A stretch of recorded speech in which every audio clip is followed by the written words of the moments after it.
Hey, what is up, everyone? Today we got a pretty unique story. It's narrated by Frederick Surrey. Get cozy and watch till the end, guys. There is something buried in the bones of this galaxy, something old beyond counting, something that predates every empire that has ever risen and fallen across the stars. Before the Imperium of man stretched its iron fist across 1,000,000 worlds, before the Eldari danced through their shining paradise, before even the great tomb complexes of the Necrons fell silent beneath the dust of forgotten ages, there existed a species so enormous, so devastatingly powerful, and so perfectly engineered for war, that the very mention of their name sends tremors through the ancient archives of civilizations that witnessed them firsthand. They were called the Krork, and what the galaxy knows today as the Orcs, those green-skinned, bellowing, rampaging hordes that crash against the walls of civilization like an endless tide of muscle and crude iron. They are nothing more than a faded echo of what once was. A pale shadow, a whisper of a roar that once shook the foundations of reality itself. The Orcs that plagued the 41st millennium, for all their savagery, for all their numbers, for all the destruction they sow across the stars, are a diminished thing. A degraded copy of a masterwork that was forged in the fires of the most terrible conflict this galaxy has ever known. Imagine, for just a moment, what it would mean if those diminished Orcs, those feral remnants who already represent one of the greatest threats to every living thing in the galaxy, imagine what it would mean if they were restored to what they once were. If the devolution of 60 million years were suddenly reversed and the true Krork walked among the stars once more. Yet that thought alone should be enough to keep you here, settling in, getting comfortable, because we are going to take a very long journey together tonight. We are going back to the beginning. Not just the beginning of the Orcs, but the beginning of everything. Back to a time when gods walked openly among the stars, and the galaxy itself was a battlefield of such unimaginable scale that the wars of the 41st millennium look like border skirmishes by comparison. This is the story of the Krork, the ultimate weapon, the living engine of destruction, a species designed from the cellular level upward with one singular, uncompromising purpose: to fight, to destroy, and to never, ever stop. So settle in. Let the weight of the day ease off your shoulders. Let the world outside grow quiet. Because what we are about to explore is a chapter of galactic history so vast and so profound that it reshapes everything you think you know about the green tide that crashes endlessly against the shores of the Imperium. We tend to think of the Orcs as simple creatures, brutal, loud, crude. We laugh at their ramshackle vehicles and their nonsensical technology and their single-minded obsession with fighting everything they encounter. We dismiss them as comic relief in a galaxy of more serious, more sophisticated threats. The Chaos Gods with their subtle corruptions, the Necrons with their ancient, inscrutable technologies, the Tyranids with their nightmare biology and their all-consuming hunger. These are the threats that command our attention, that fill us with dread, that we discuss in hushed tones as the true dangers facing the galaxy. But what if I told you that the Orcs, those crude, brawling, seemingly simple green-skinned savages, are actually the most dangerous species in the galaxy? Not because of what they are now, but because of what they used to be, and what they could become again. Because the Orcs carry within their genetic code the blueprint for something so terrifying that it makes the Chaos Gods look like playground bullies and the Tyranid hive fleets look like a minor pest control problem. They carry the blueprint for the Krork, and the Krork were not designed to threaten civilizations. They were designed to fight gods, real gods, star-eating, reality-warping, sun-extinguishing gods, and they were winning. That is not hyperbole. That is not exaggeration for dramatic effect. That is the literal, documented, a verified history of the species that modern scholars dismissively refer to as the greenskin threat. The orcs are not the threat. The orcs are the safety mode. The Krork are the threat, and the Krork may be coming back. So yes, settle in. This is going to take a while, but I promise you by the time we are finished, you will never look at an orc the same way again. Let us begin where all things began, in the time before time, in the age of the Old Ones, long before humanity took its first uncertain steps out of the cradle of terror, long before the first Aeldari whispered their first prayer to gods that did not yet thirst. The galaxy was ruled by beings of such immense age and wisdom that every civilization to follow them has struggled to comprehend even the smallest fragment of what they were. They were called the Old Ones, and their dominion over the stars was so complete, so absolute, that the very fabric of reality bent to accommodate their will. Try to picture what that means. Not an empire in the way we understand empires, not a collection of worlds bound together by trade routes and military garrisons and political alliances. The Old Ones existed on a different scale entirely. They were, as far as any surviving record can tell us, among the very first sentient beings to arise in this galaxy, perhaps the first. Their civilization stretched back into an abyss of time so deep that the rise and fall of every subsequent galactic power, from the Aeldari at their height to the Imperium of man at the peak of the Great Crusade, all of it would fit into a single, barely noticeable chapter of the Old Ones' long, long story. While they were thought to be reptilian in nature, though that description does them something of a disservice. To call the Old Ones reptilian is to describe a supernova as warm. They were beings of profound psychic ability, creatures whose understanding of the immaterium, that roiling sea of emotion and energy that exists alongside our material universe, was so deep and so intuitive that they could manipulate it the way a sculptor shapes clay. They did not merely use the warp, they understood it. They could reach into its depths and draw forth power that reshaped reality itself, and they did so with the casual confidence of a species that had been doing it for longer than most stars had been burning. Their greatest achievement, the one that would echo through every subsequent age of galactic history, was the webway. This was not simply a transportation network, though it served that purpose admirably. The webway was a vast lattice of tunnels and corridors woven through the space between reality and the warp, a dimension unto itself that allowed the Old Ones to travel instantaneously between worlds separated by thousands of light years. Where lesser civilizations would struggle with the dangers of warp travel, hurling themselves into that screaming ocean of psychic energy and hoping to emerge at their destination in one piece, the Old Ones simply stepped through a doorway and arrived wherever they wished to be. The construction of the webway was itself a feat of engineering so monumental that it defies easy description. Imagine building a highway system that spans not a continent, not a planet, but an entire galaxy. And now imagine building that highway in a dimension that is actively hostile to your existence. A dimension populated by predatory entities that would consume your workers and your materials if given the chance. Now imagine building it so well that it remains functional and navigable 60 million years later, despite having been breached, corrupted, and partially destroyed by multiple hostile forces over the course of its existence.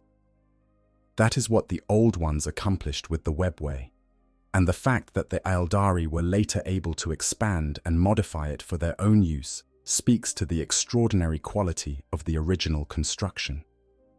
The webway gave them an advantage that cannot be overstated. In a galaxy where distance is the greatest enemy of any empire, the Old Ones had effectively conquered distance itself.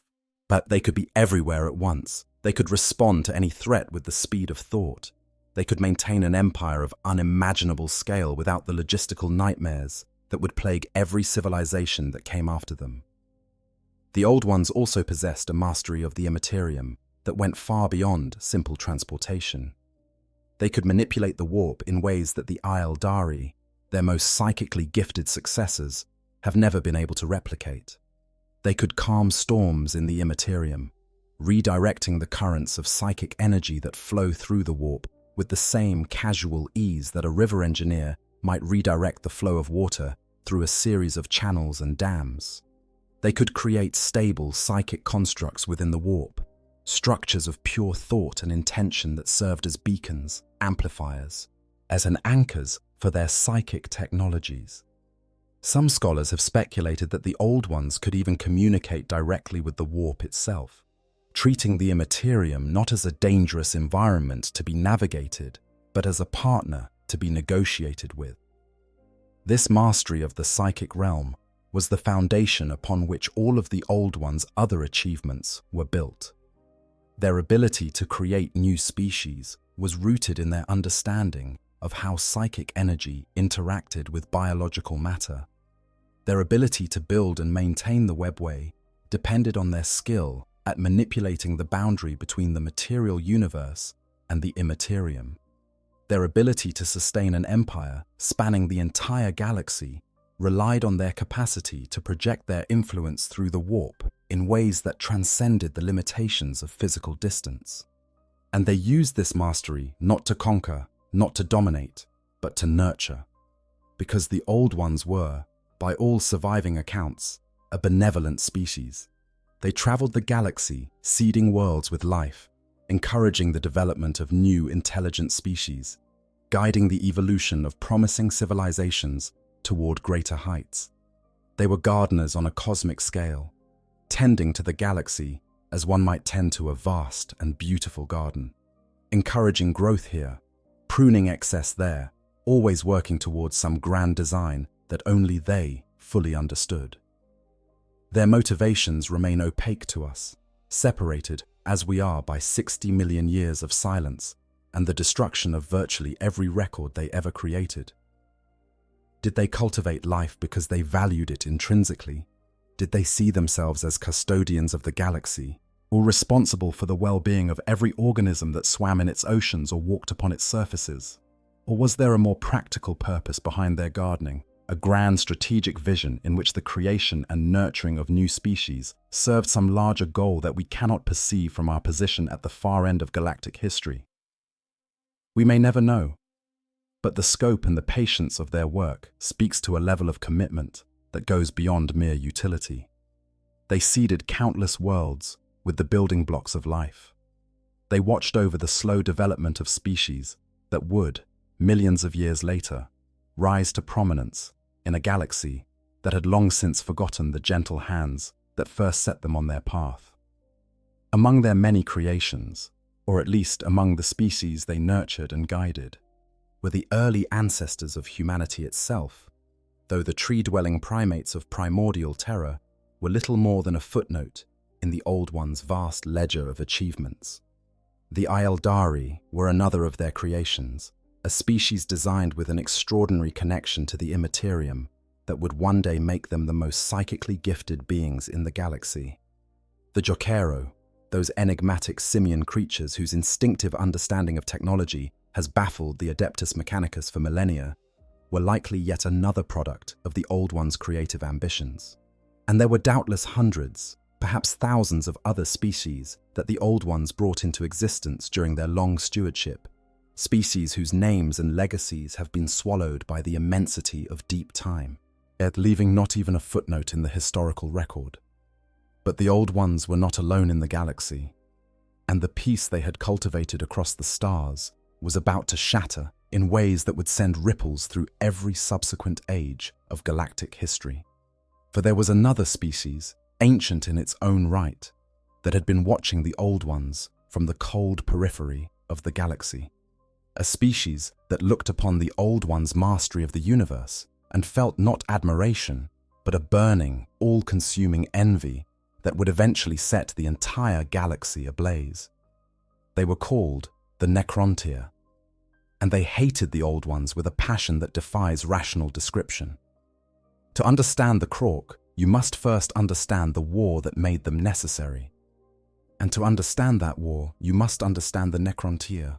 First, because everything that followed, every horror, every catastrophe, every act of desperation that would reshape the galaxy for the next 60 million years, it all began with them.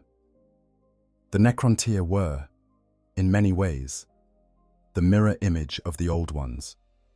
Where the Old Ones were ancient beyond measure, blessed with long lives and deep wisdom, the Necrontyre were cursed with brevity.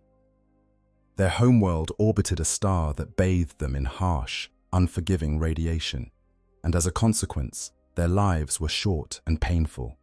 Disease was their constant companion. Cancer riddled their bodies.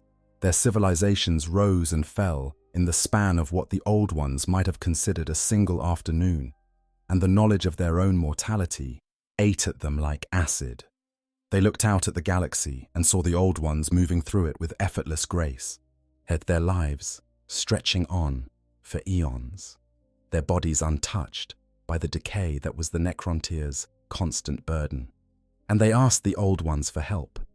They begged, in their way, for the secret of eternal life, for some way to escape the cruel biological trap that their hostile star had inflicted upon them. The Old Ones refused. Now, the reasons for this refusal are lost to history. Perhaps the Old Ones had philosophical objections to granting immortality to a species they deemed unready for it.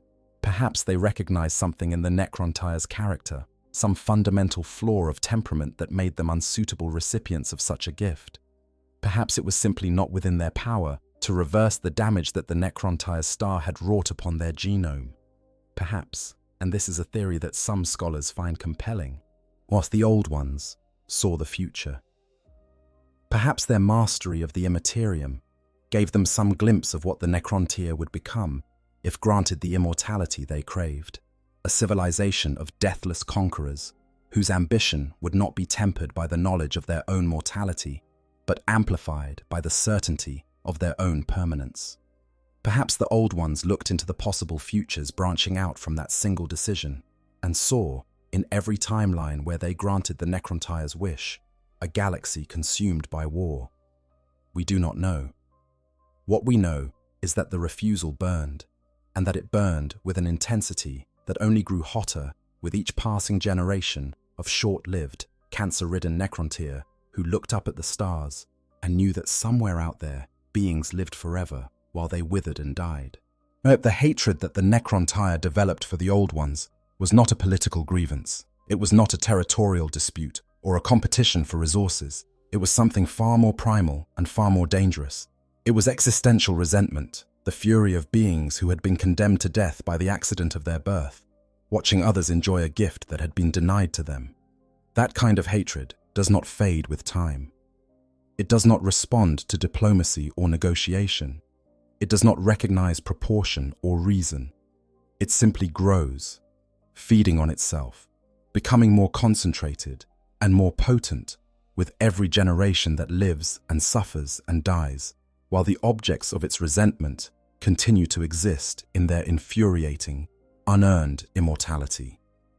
The Necrontyre went to war against the Old Ones, not because they believed they could win, us not initially, but because the alternative, continuing to exist in the shadow of beings who possessed everything the Necrontyre would never have, was psychologically unbearable. The first Necrontyre wars against the Old Ones were, by any objective assessment, futile gestures of rage. The Old Ones' mastery of the webway and their psychic technologies gave them advantages that the Necrontyre, for all their scientific brilliance, could not overcome through conventional means. The Necrontyre were repulsed, humiliated, driven back to their own territories with losses that would have broken the will of a less obsessive species. But the Necrontyre did not break. Their hatred would not let them. Instead, they looked for allies. They searched the cosmos for anything, any being, any force, and any power that might give them the edge they needed to bring the Old Ones down. And in the depths of space, orbiting stars so ancient that they predated the formation of the galaxy itself, they found exactly what they were looking for. The Necrontyre went to war against the Old Ones. It was a futile war at first. The Old Ones had the webway, that incomparable network of extra-dimensional tunnels that let them move their forces anywhere in the galaxy with impossible speed. The Necrontyre, for all their technological prowess, could not match this advantage. They were outmaneuvered at every turn, beaten back to the cold outer reaches of the galaxy, their empire fragmenting under the strain of a war they could not win. And then, everything changed. Because out there, in the dark spaces between the stars, the Necrontyr found something. Or perhaps it found them. The accounts differ, and the truth has been buried under 60 million years of silence and selective memory. What is known is that the Necrontyr made contact with beings of such immense, terrible power that the very foundations of the galaxy would tremble at what came next. The irony is staggering when you think about it. The Necrontyr went looking for a weapon to use against the Old Ones, and they found one. They found the most powerful beings in the material universe, entities whose mastery of physical reality exceeded even the Old Ones' mastery of the psychic realm. They found allies who could give them everything they had ever wanted: immortality, power, victory over their ancient enemies.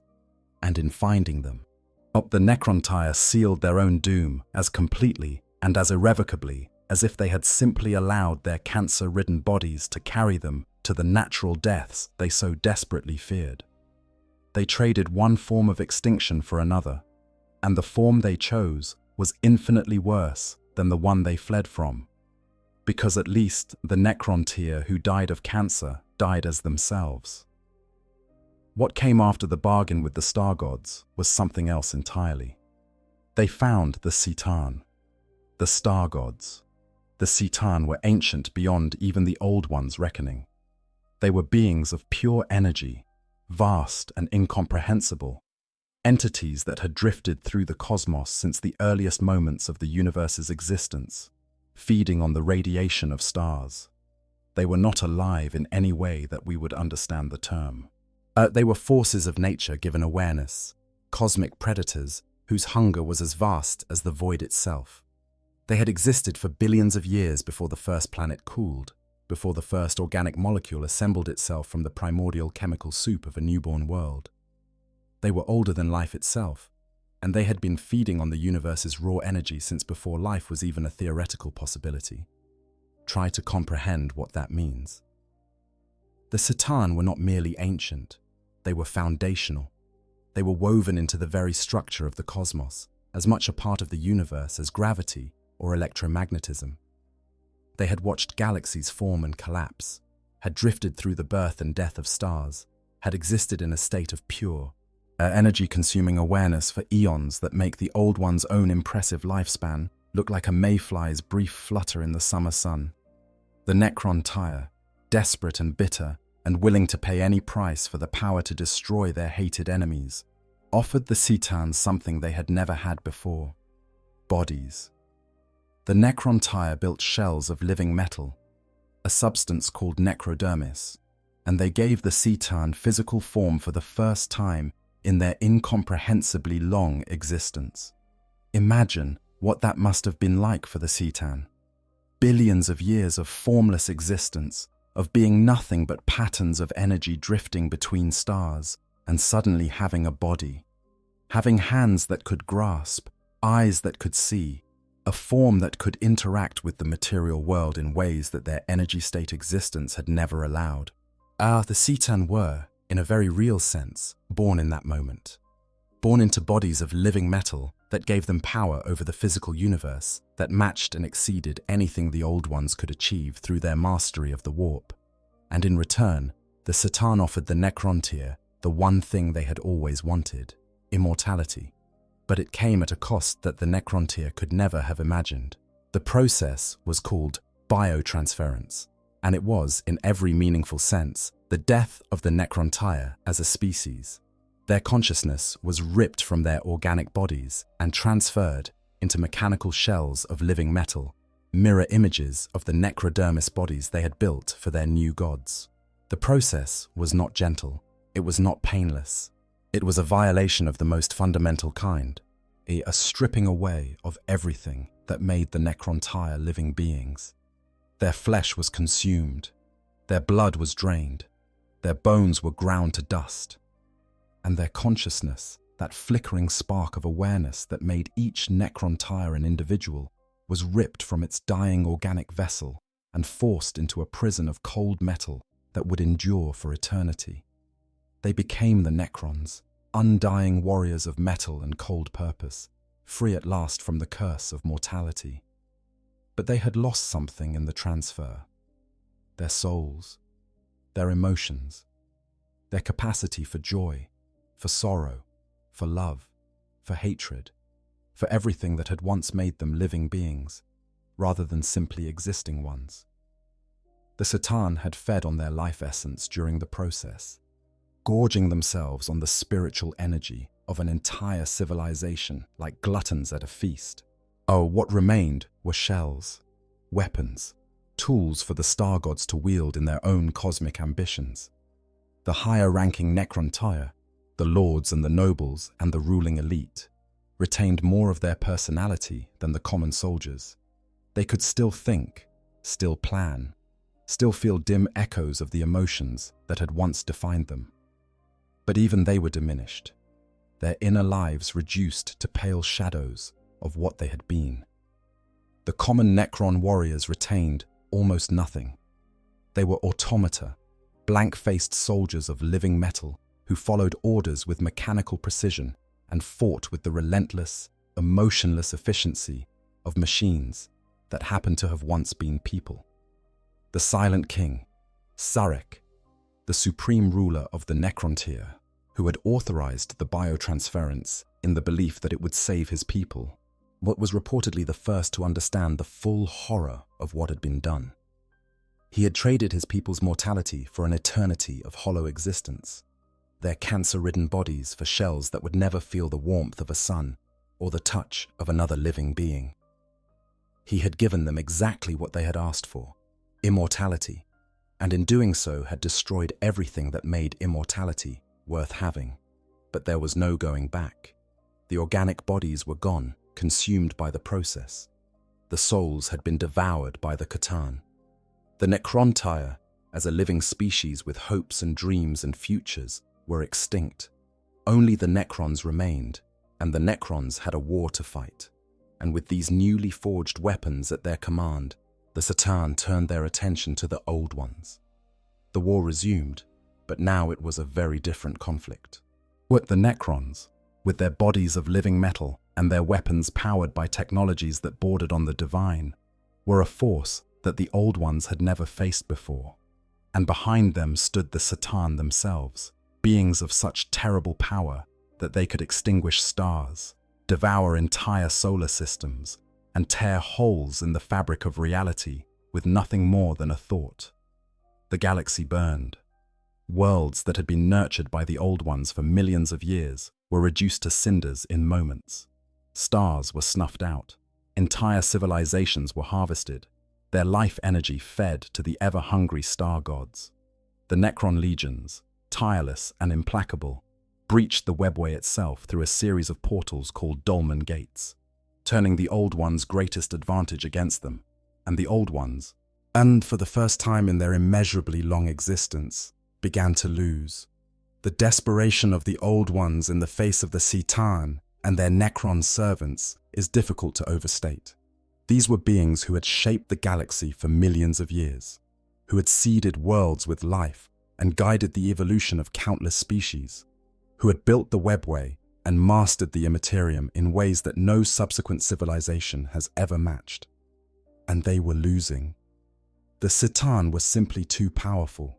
Their mastery of the material universe was absolute, a mirror image of the Old Ones' mastery of the psychic realm.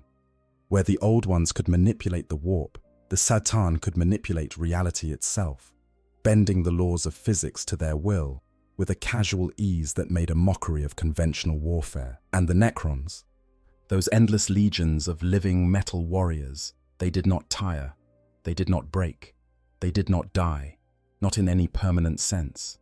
You could shatter a Necron warrior into 1,000 pieces, and given enough time, it would pull itself back together and resume its advance as if nothing had happened. The Old Ones needed new weapons, not just better technology or more powerful psychic techniques, but entirely new species, living weapons that could fight the Satan and their Necron servants on terms that might actually give them a chance at survival. And so the Old Ones turned to the one art they had always excelled at above all others: the art of creation, the art of shaping life itself. They had done it before, of course. They had seeded worlds across the galaxy with life, had guided the evolution of promising species, had nudged the development of intelligent beings toward paths that served the Old Ones' grand design. But what they did now was different. This was not the gentle guidance of natural evolution. This was weaponization on a scale that the galaxy had never seen. They created the Aeldari, a species of extraordinary psychic potential, beings whose connection to the warp was so deep and so powerful that they could channel its energies with devastating effect. The Aeldari were beautiful and terrible in equal measure, a race of psychic warriors whose very existence was a weapon against the Satan, those star gods who were anathema to the energies of the Imperium. Where the Satan drew their power from the material universe, the Aeldari drew theirs from the warp. And the two forces were opposed to one another in a way that made the Aeldari a potent counter to the Necron's masters. They created the Rashan and the Carnib, species about which we know almost nothing today, their histories lost to the grinding passage of 60 million years. They may have been warriors of extraordinary ability, psychic beings of immense power, or something else entirely. The records are simply too fragmentary to say. They created the Jokaero, those peculiar orange-furred creatures whose instinctive understanding of technology allows them to build devices of incredible sophistication, seemingly without any conscious understanding of the principles behind their own creations. The Jokaero were not warriors in any conventional sense, but their technological gifts made them invaluable to a civilization fighting for its survival. But none of these creations, formidable as they were, addressed the Old Ones' most pressing need. They needed soldiers. Not psychic warriors, not technological savants, not elegant beings of refined power. They needed something brutal, something unstoppable, something that could be pointed at the enemy and trusted to destroy everything in its path, without hesitation, without mercy, and without end. They needed a weapon that could match the Necron's implacability with its own form of relentless, overwhelming aggression. A species that would not merely fight the enemy, but drown it in an endless tide of violence so overwhelming that even the deathless legions of the Satan's servants would be swept away. And so, in the final, more desperate hours of the war in heaven, the Old Ones reached deeper into the art of biological engineering than they ever had before. They took everything they had learned over millions of years of nurturing and guiding the evolution of life across the galaxy, and they poured it into a single, magnificent, terrible creation. They made the Krork. Think about what it means to design a species from scratch, not to discover one, not to guide one along the slow, winding path of natural evolution, but to sit down with the equivalent of a blank canvas and create a living thing, molecule by molecule, gene by gene, instinct by instinct, with a specific purpose in mind. The Old Ones had done this many times before, but the Krork were different from anything they had previously created. The Aeldari had been designed with a certain elegance, as a refinement of purpose that reflected the Old Ones' own philosophical sensibilities. The Aeldari were meant to be a civilization, a species capable of great art and deep thought, as well as devastating psychic warfare. They were, in a sense, the Old Ones' heirs, the children who would carry on their legacy after the war was done. The Krork were not that. The Krork were not designed to build civilizations, or create art, or contemplate the mysteries of existence. They were designed for one thing and one thing only, and they were designed to be the absolute best at that one thing that the Old Ones' considerable genius could manage. That one thing was destruction. Every aspect of the Krork's biology was engineered with combat in mind. Their physical form was a masterclass in offensive and defensive capability. A body built for violence, the way a star is built for burning. They were enormous, towering beings of dense muscle and thick bone, their green-skinned forms rippling with a strength that could tear through the living metal of Necron warriors, the way a predator tears through flesh. And when we say enormous, we mean it in a way that demands you pause and truly picture what we are describing: the orcs of the 41st millennium, the war bosses who tower over space marines and lead their hordes through the galaxy on campaigns of destruction. They typically stand at perhaps 3 meters in height. A particularly large and successful war boss might reach 4 or 5 meters, a mountain of green muscle and crude bionics that can go toe-to-toe with some of the most dangerous beings in the galaxy. The Krork, at their full potential, stood at 12 meters tall. That is not a misprint. That is not an exaggeration. 12 meters, nearly 40 feet of engineered killing machine, clad in armor so sophisticated that it surpassed anything the Imperium of man would produce tens of millions of years later. A single Krork war boss stood as tall as an Imperial knight. Those walking war machines that are counted among the most devastating weapons in the Imperium's arsenal. And the Krork were not machines piloted by a single noble house scion.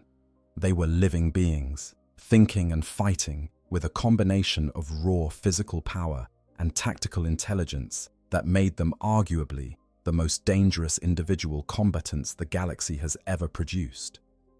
We know this because one exists. Or rather, one existed, trapped in stasis in the vast collection of the Necron Overlord Trazyn, the Infinite on the tomb world of Solemnace. This Krork specimen, frozen at the moment of its capture in a state of perfect preservation, was encountered by the renegade Chaos Space Marine and master geneticist Fabius Bile during the events described in the novel Clone Lord. And Bile, a being who has spent 10,000 years studying and manipulating the biology of every species he has encountered, a genius of genetics whose understanding of living systems is arguably unmatched in the 41st millennium, was visibly shaken by what he saw. The Krork in Trazyn's collection stood 12 meters tall. It wore an exoskeleton, a suit of powered armor, that Bile described as being far in advance of anything the modern orcs might conceive of. And he went further than that. He noted that the Krork's armor was perhaps more advanced than his own power armor. And this is a man who wears a suit of artificer armor that has been modified and improved over 10,000 years of obsessive tinkering by one of the most brilliant minds the Imperium has ever produced. Think about what that means. The armor worn by this single Krork specimen, a relic of a war fought 60 million years ago, was more sophisticated than the best personal armor available in the 41st millennium. Not just better than standard Space Marine plate, better than the custom-built masterwork of a genius who has had 10 millennia to perfect his craft. Bile recognized the Krork for what it was immediately. He had read about them in Aeldari texts, those fragmentary records of the war in heaven that the Aeldari had preserved through their long history. He understood, perhaps better than anyone else who has ever encountered the concept, what the Krork represented, and he said something that cuts right to the heart of the matter. He said that he had long theorized that the orcs were a form of organic weapons system, unleashed during some ancient apocalyptic event, because there was simply too much about their internal workings that seemed designed. He was right. The orcs, and by extension the Krork from whom they descended, are not a natural species. They are a weapon, an organic weapon system of such extraordinary sophistication that 60 million years of devolution and degradation have not been enough to strip away the fundamental design principles that make them one of the most dangerous threats in the galaxy. Honestly, this is the part of the lore that keeps me up at night. Not the Chaos Gods, not the Tyranids, not even the Necrons, the Krork.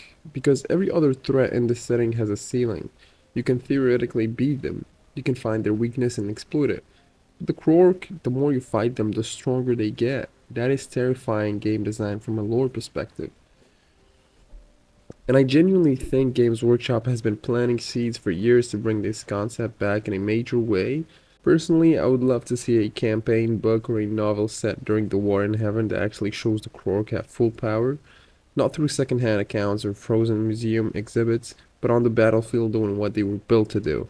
Because right now we are piecing this together from fragments, and even the fragments are enough to make the Krork the scariest thing in the entire setting. That is saying something in a universe where literal gods are actively trying to eat your soul. But anyways, let's get back to the video. But the Krork were not just big and strong and well-armored. Yet their genius lay in their biology, a system of such elegant brutality that it deserves to be examined in detail, because understanding how the Krork were built is essential to understanding why they were so devastatingly effective, and why even their diminished descendants remain one of the most persistent and unkillable threats in the 41st millennium. The biology of the Krork, and by extension the orcs who descended from them, is one of the most remarkable feats of biological engineering in the history of the galaxy. It is a system designed not just for combat, but for the perpetuation of combat, a self-sustaining cycle of warfare that requires no external support, no supply lines, no industrial base, and no centralized command structure to maintain itself indefinitely. At its most fundamental level, a Krork, like a modern orc, was not a single organism in the way that a human being is a single organism. It was a symbiotic fusion of two distinct biological systems, one animal and one fungal, woven together at the cellular level into a single, seamlessly integrated whole. The animal component provided the Krork's physical form, its dense musculature, its thick bones, its redundant organ systems, and its remarkably resilient nervous system. The fungal component permeated every cell of the Krork's body, a living network of algae-like organisms that served multiple critical functions. First, the fungal component was responsible for the Krork's extraordinary regenerative abilities. When a Krork was wounded, the fungal network would kick into overdrive, flooding the damaged area with biochemical energy drawn from a form of photosynthesis-like process, and accelerating the healing of wounds at a rate that borders on the miraculous. Modern orcs, diminished as they are, can survive injuries that would kill virtually any other species in the galaxy. They can lose limbs, suffer massive organ damage, even have their heads removed and reattached to different bodies, and survive. This is not because orcs are tough in the way that a human might be tough. It is because they were designed, from the ground up, to absorb punishment that would destroy any natural organism and keep fighting. Second, the fungal component carried the genetic information for the entire orcoid ecosystem. This is a crucial point that deserves emphasis. A single Krork was not just a soldier, it was a seed. Every Krork continuously released microscopic spores into its environment, as spores that carried the genetic blueprint for every variety of orcoid life form. When a Krork died, or even as it lived and fought, these spores would settle into the soil of whatever world it happened to be on and begin to grow. From these spores would emerge in time an entire ecosystem. First would come the simplest forms, the fungal growths and primitive organisms that would form the base of the orcoid food chain. Then would come the squigs, those bizarre and endlessly varied creatures that serve as everything from food sources to weapons to loyal pets in orc society. Then the snotlings, tiny and barely sentient, but useful as labor and as tenders of the fungal gardens. Then the Gretchen, small and cunning and numerous, the workers and servants of the orcoid hierarchy. And finally, the orcs themselves, or in the Krork's case, our new Krork, emerging from the ground fully formed and ready for war. This reproductive strategy is nothing short of genius from a military perspective. It means that a Krork force cannot be permanently defeated simply by killing every Krork on a given world. As long as a single Krork has set foot on a planet, its spores are in the soil, and those spores will eventually produce a new generation of green-skinned warriors. A world invaded by Krork would be troubled by them for centuries, perhaps millennia, an endless cycle of green-skinned emergence that would require constant vigilance and periodic purging to keep under control. Third, and perhaps most remarkably, The Old Ones encoded technical knowledge directly into the Krorks' genetic structure. This is the innovation that truly sets the Krork apart from any other engineered species in the galaxy's history. The Old Ones understood that a warrior species, no matter how physically powerful, would be useless without the ability to build and maintain the technology necessary for interstellar warfare.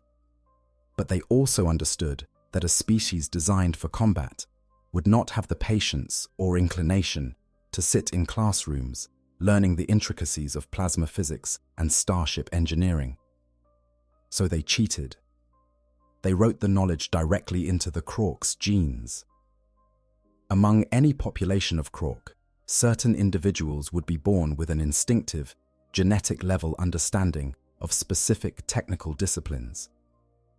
These were the odd boys, specialists who knew how to perform their appointed tasks, not because they had been taught, but because the knowledge was literally woven into their cellular structure, released gradually as they grew to maturity.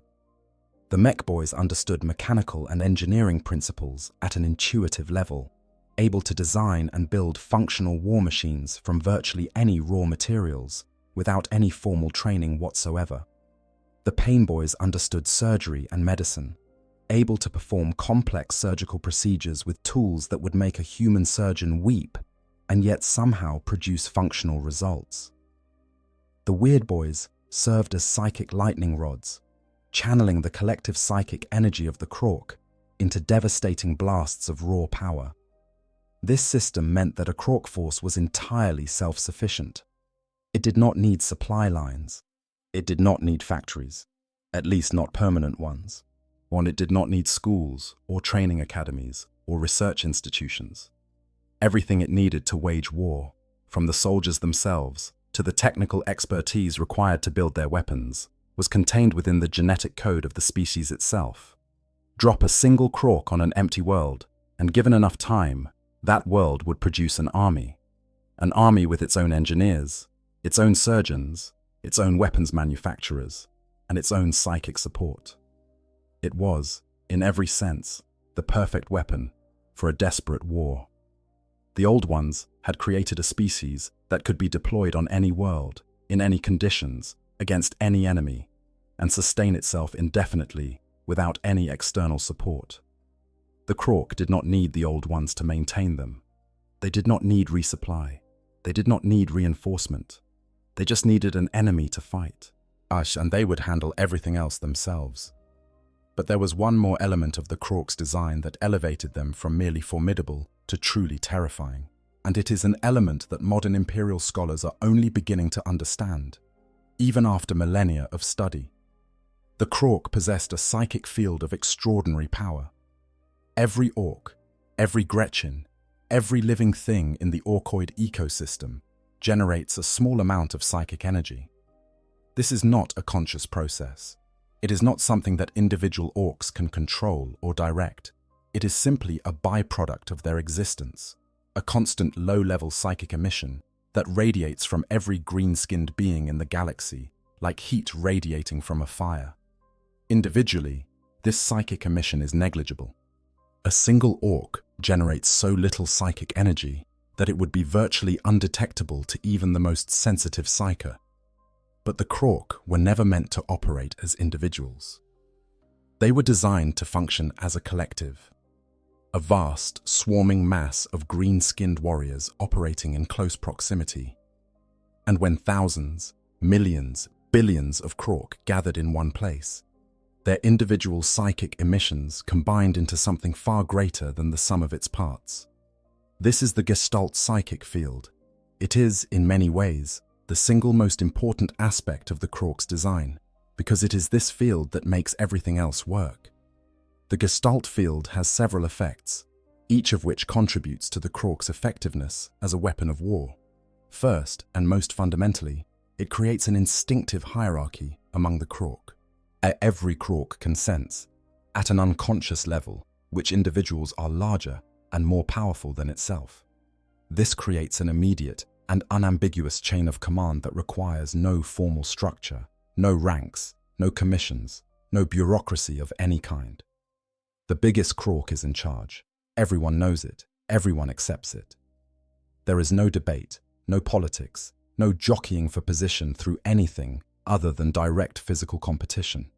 It is the most efficient command structure imaginable for a species designed for war, and it scales perfectly from a band of a dozen warriors to a horde of billions. Second, the Gestalt field has a tangible effect on reality itself. This is the aspect that modern imperial scholars find most difficult to comprehend, because it seems to violate everything they understand about physics, about technology. It's about the way the universe is supposed to work. But the evidence is undeniable, and it has been observed and documented countless times across thousands of years of warfare against the Orcs. Put simply, the Gestalt field makes things work that should not work. Orc technology, by any rational standard, should not function. Their weapons are crude assemblages of scrap metal and salvaged components, held together by welds that would make a proper engineer weep and powered by mechanisms that defy the laws of thermodynamics. Their vehicles are ramshackle contraptions of mismatched parts and dubious structural integrity. Their starships are collections of space debris hammered into vaguely ship-shaped configurations. And yet, in the hands of an Orc, these things work. Not just work, but work devastatingly well. This is the Gestalt field in action.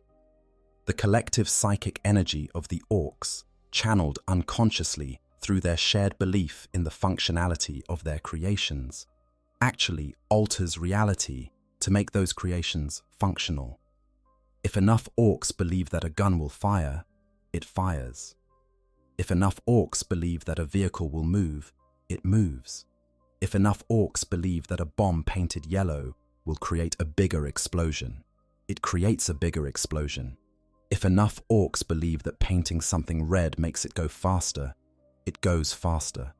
This is not superstition. This is not placebo effect. This is a measurable, observable alteration of physical reality driven by the combined psychic output of millions of green-skinned minds, all believing the same thing at the same time.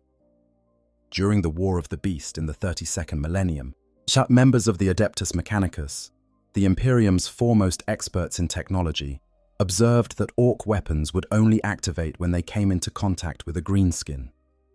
In the hands of a human, these same weapons were inert, non-functional, nothing more than lumps of poorly shaped metal.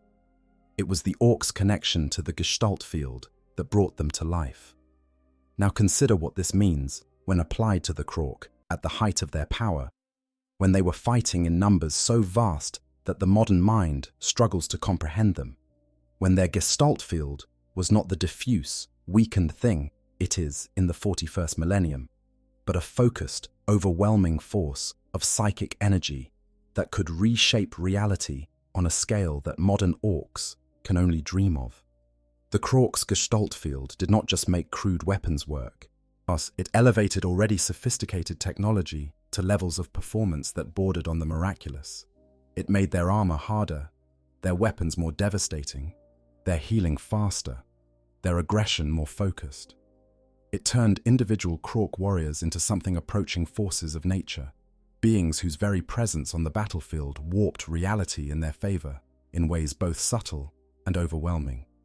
And the more Krork there were, the stronger the field became.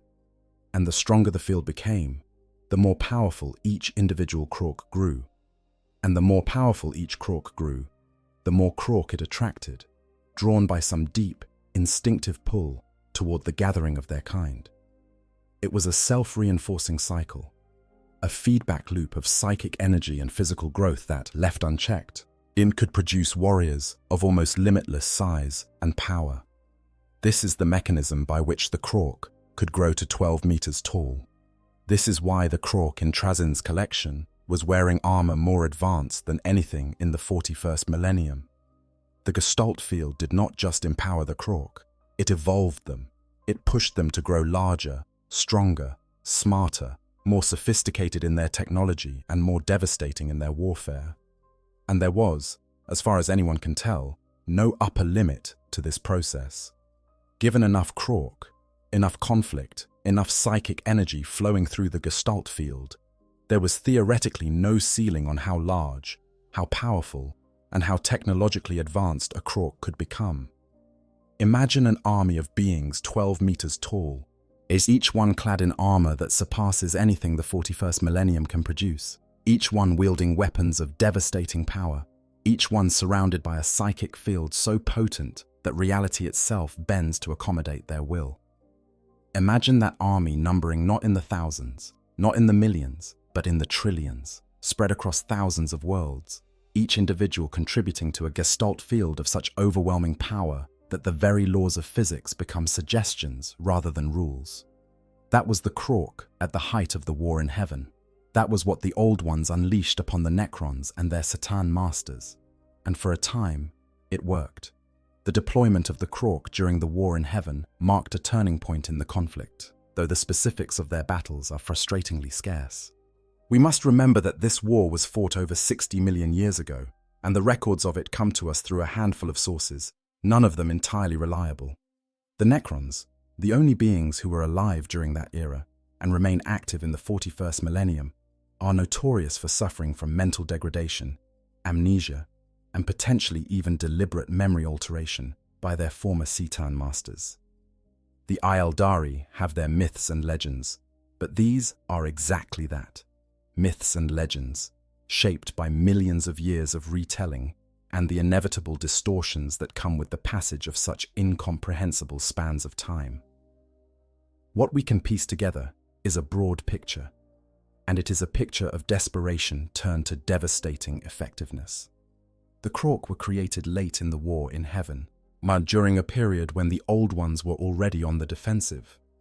According to the 3rd edition Necron Codex, the psychic powers of the young races, species like the Aeldari who had been created earlier in the conflict, had already begun to turn the tide against the Satan.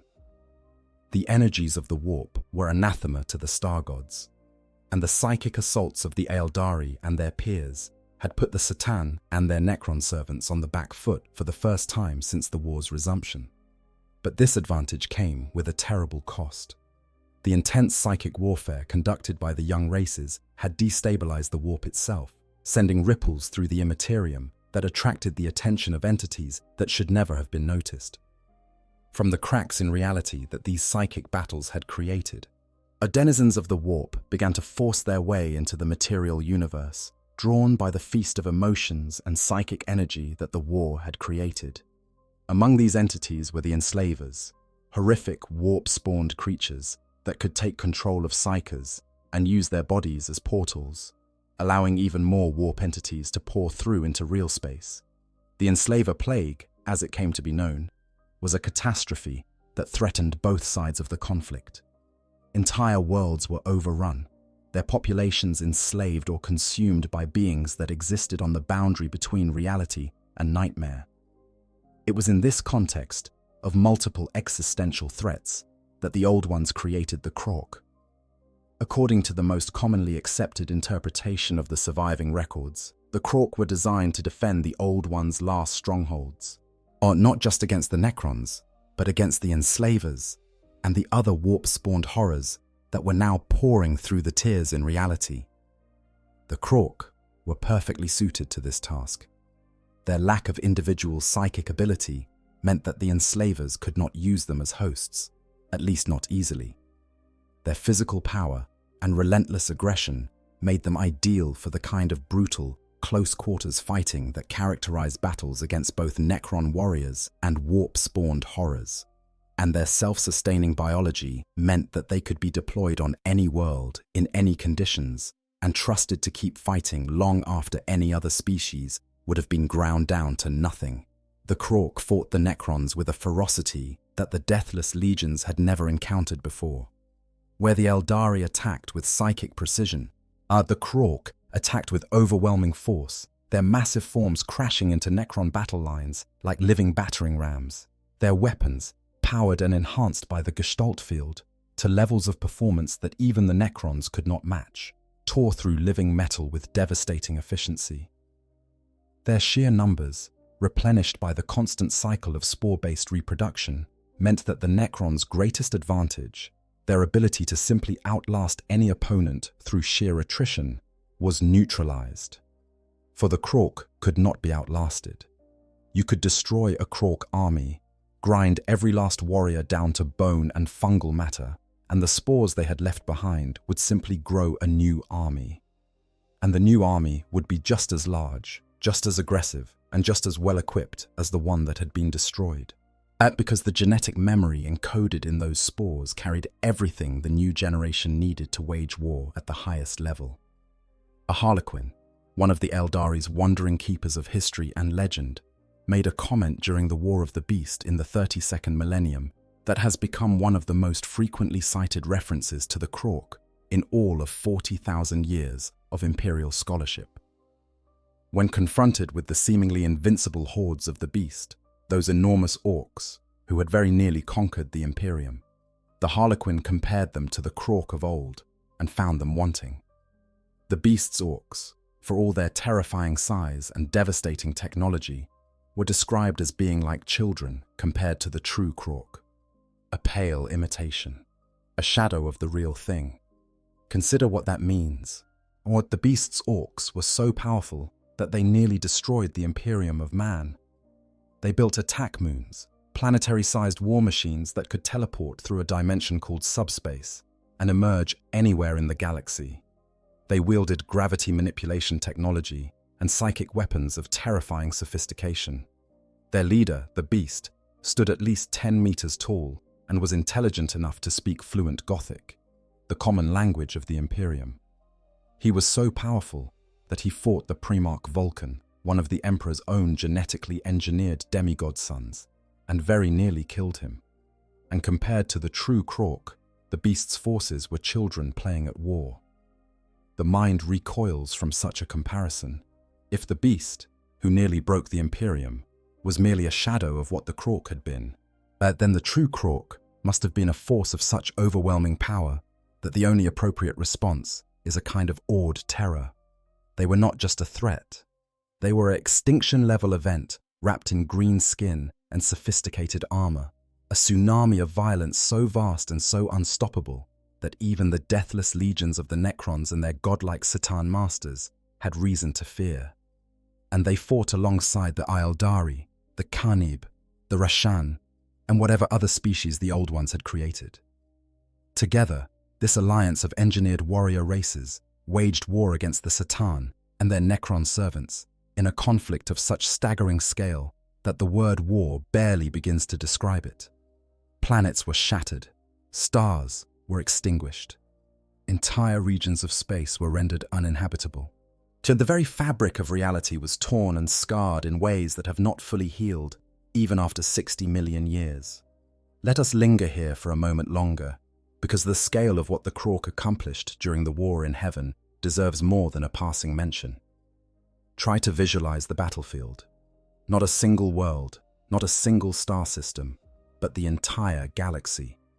Every spiral arm, every stellar nursery, every cluster of ancient stars at the galactic core. The war in heaven was not fought on fronts, the way humans think of war.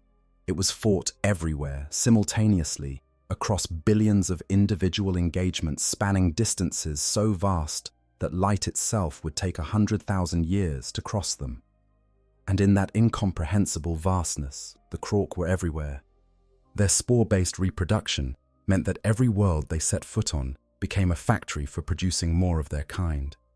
Every engagement, every battle, every skirmish scattered spores into the soil of whatever world hosted the fighting, and from those spores, new generations of Krork warriors would rise, fully armed with genetic knowledge and burning with the drive to fight.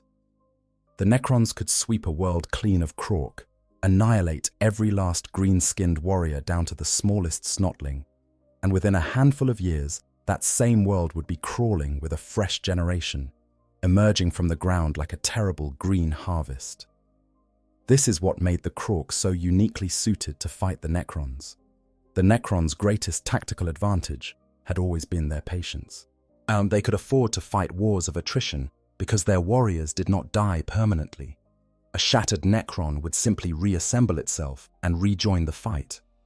Over time, this meant that the Necrons could wear down any opponent, no matter how powerful, simply by refusing to stay dead. They had used this strategy to devastating effect against every other species they had encountered. But against the Krork, this advantage evaporated. The Krork could not be worn down either. Their reproductive strategy was fundamentally different from the Necron's self-repair, but the end result was functionally identical: an army that could not be permanently depleted. Kill 1 million Krork, and 1 million more would grow from the spores of the fallen. Kill those, and another 1 million would follow.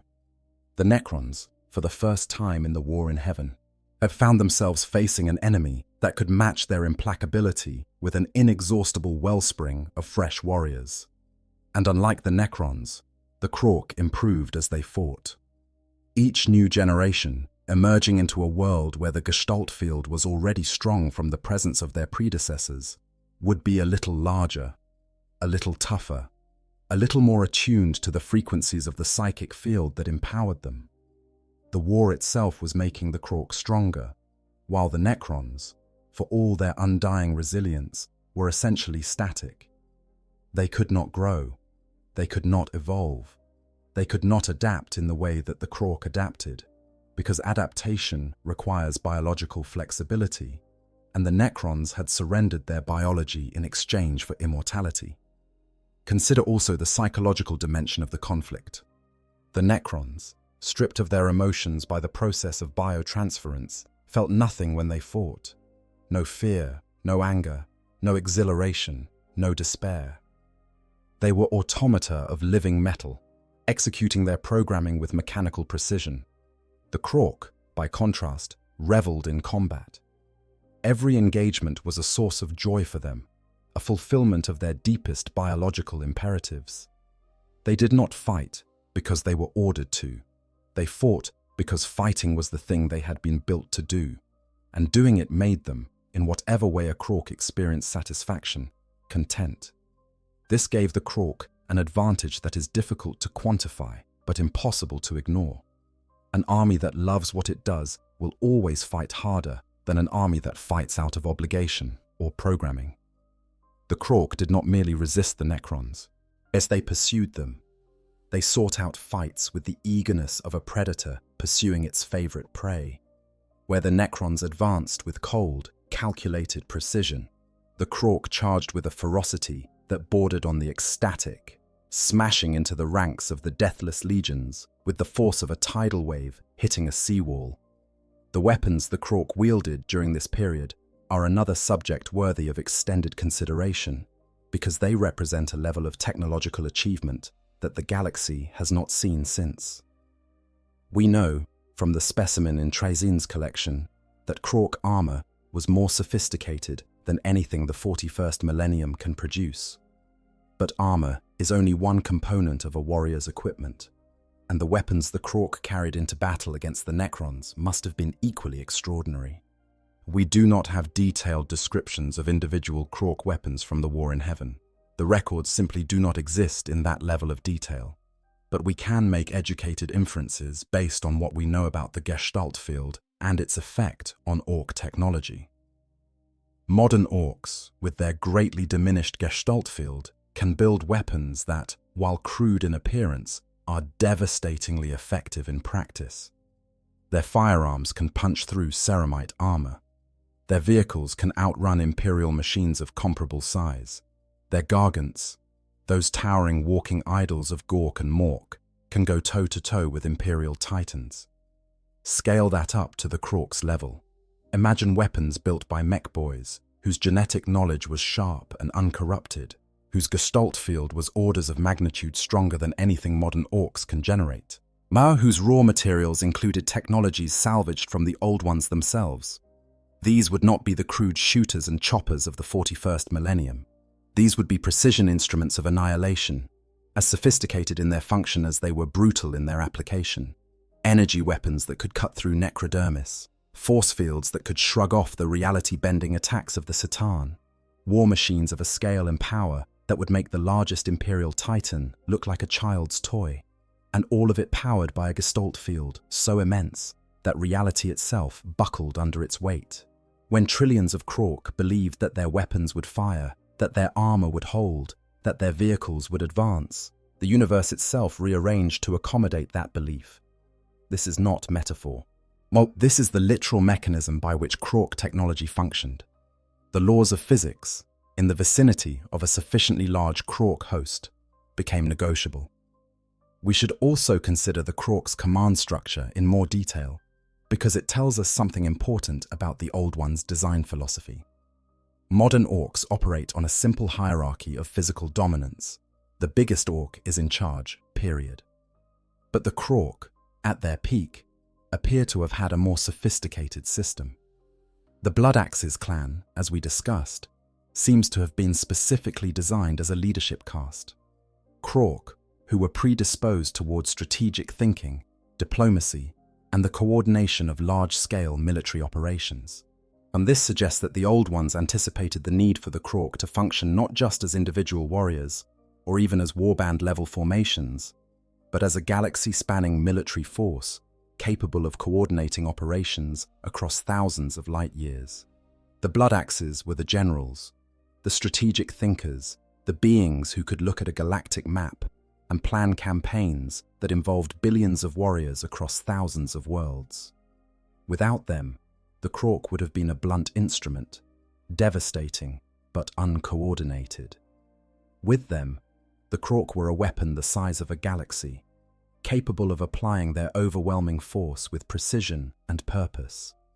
This is another dimension of the Krork that sets them apart from their orc descendants. Modern orcs are famously chaotic in their approach to warfare, and while this chaos can be devastatingly unpredictable for their enemies, it also limits their effectiveness in sustained campaigns. They cannot maintain supply lines because they do not think in terms of logistics. They cannot coordinate strategic offensives across multiple fronts because they lack the command infrastructure to do so. They fight brilliantly at the tactical level, individual engagements and small-scale battles, but struggle to translate tactical victories into strategic success. The Krork had no such limitation. Their genetic engineering included not just warriors and technicians, but strategists and commanders, beings who could think in terms of galactic campaigns and multi-million-year timetables. Oh, they could wage war with the ferocity of modern orcs and the strategic sophistication of the Imperium's finest military minds, and they did so without the need for military academies, officer training programs, or any of the institutional infrastructure that other civilizations require to produce competent leadership. It was, in every respect, the perfect military system. Self-reproducing, self-sustaining, self-improving, self-commanding. The Old Ones had created a weapon that needed nothing from its creators except an enemy to be pointed at. Once deployed, the Krork could wage war indefinitely, adapting to any enemy, any environment, any strategic situation, without external guidance or support. The tragedy, of course, is that this very perfection contained the seeds of the Krork's eventual decline. Because a weapon that needs nothing from its creators also has no mechanism for being recalled or deactivated when the war is over. The Old Ones built the Krork too well. They created a species so perfectly suited to war that it could not exist without war, and when the war ended, the species had nothing to sustain it. But that ending was still millions of years in the future. For now, in the blazing crucible of the war in heaven, the Krork were everything their creators had designed them to be and more. They were the hammer that fell upon the Necrons with a force that shook the galaxy. They were the tide that could not be stemmed, the storm that could not be weathered, the green dawn that rose over battlefield after battlefield with the promise of endless, relentless, annihilating violence. And they fought alongside the other young races in a coalition of desperation that would never be repeated. Aeldari seers directing storms of psychic energy against the Satan, while Krork warbands crashed into the Necron lines that followed. Knib and Rashan, those mysterious species whose very natures have been lost to time, fighting in roles that we can no longer even guess at. The Old Ones themselves, those ancient, wise reptilian beings, directing the war from behind their webway portals, watching as their creations fought and died, and fought again, in the greatest conflict the galaxy had ever known. But the war could not last forever. And despite the Krorks' awesome power, despite the Aeldari's psychic might, despite the desperate brilliance of the Old One's engineering, the tide of the war in heaven was not turning in their favor. But the C'tan were simply too powerful, too numerous, too deeply entrenched in the fabric of the material universe to be dislodged by any force that the Old Ones could bring to bear. The C'tan known as the Burning One, Nyadrazzath, discovered how to breach the webway and taught the Necrons to build dolmen gates, living stone portals that could punch holes in the Old One's extra-dimensional highway. Suddenly, the Old One's greatest tactical advantage, their ability to move forces anywhere in the galaxy instantaneously through the webway, was compromised. Necron legions poured through the breaches, attacking the Old Ones in their most secure sanctuaries, turning the corridors of the webway from highways of escape into corridors of death. And then something happened that changed everything, not just for the war, but for the entire future of the galaxy.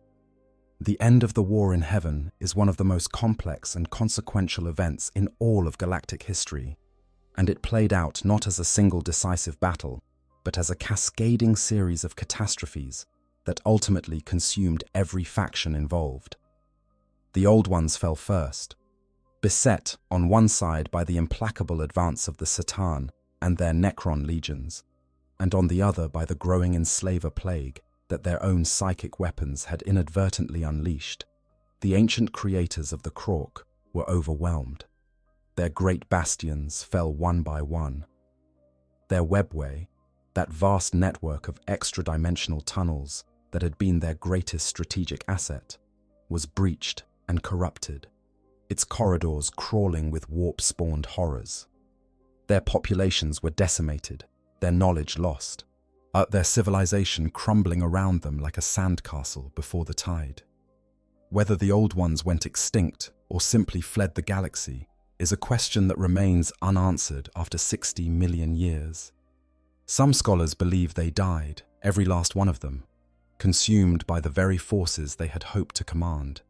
Others believe that at least some of them escaped, fleeing through the deepest and most hidden corridors of the webway to some distant corner of the universe where they could recover and rebuild in safety.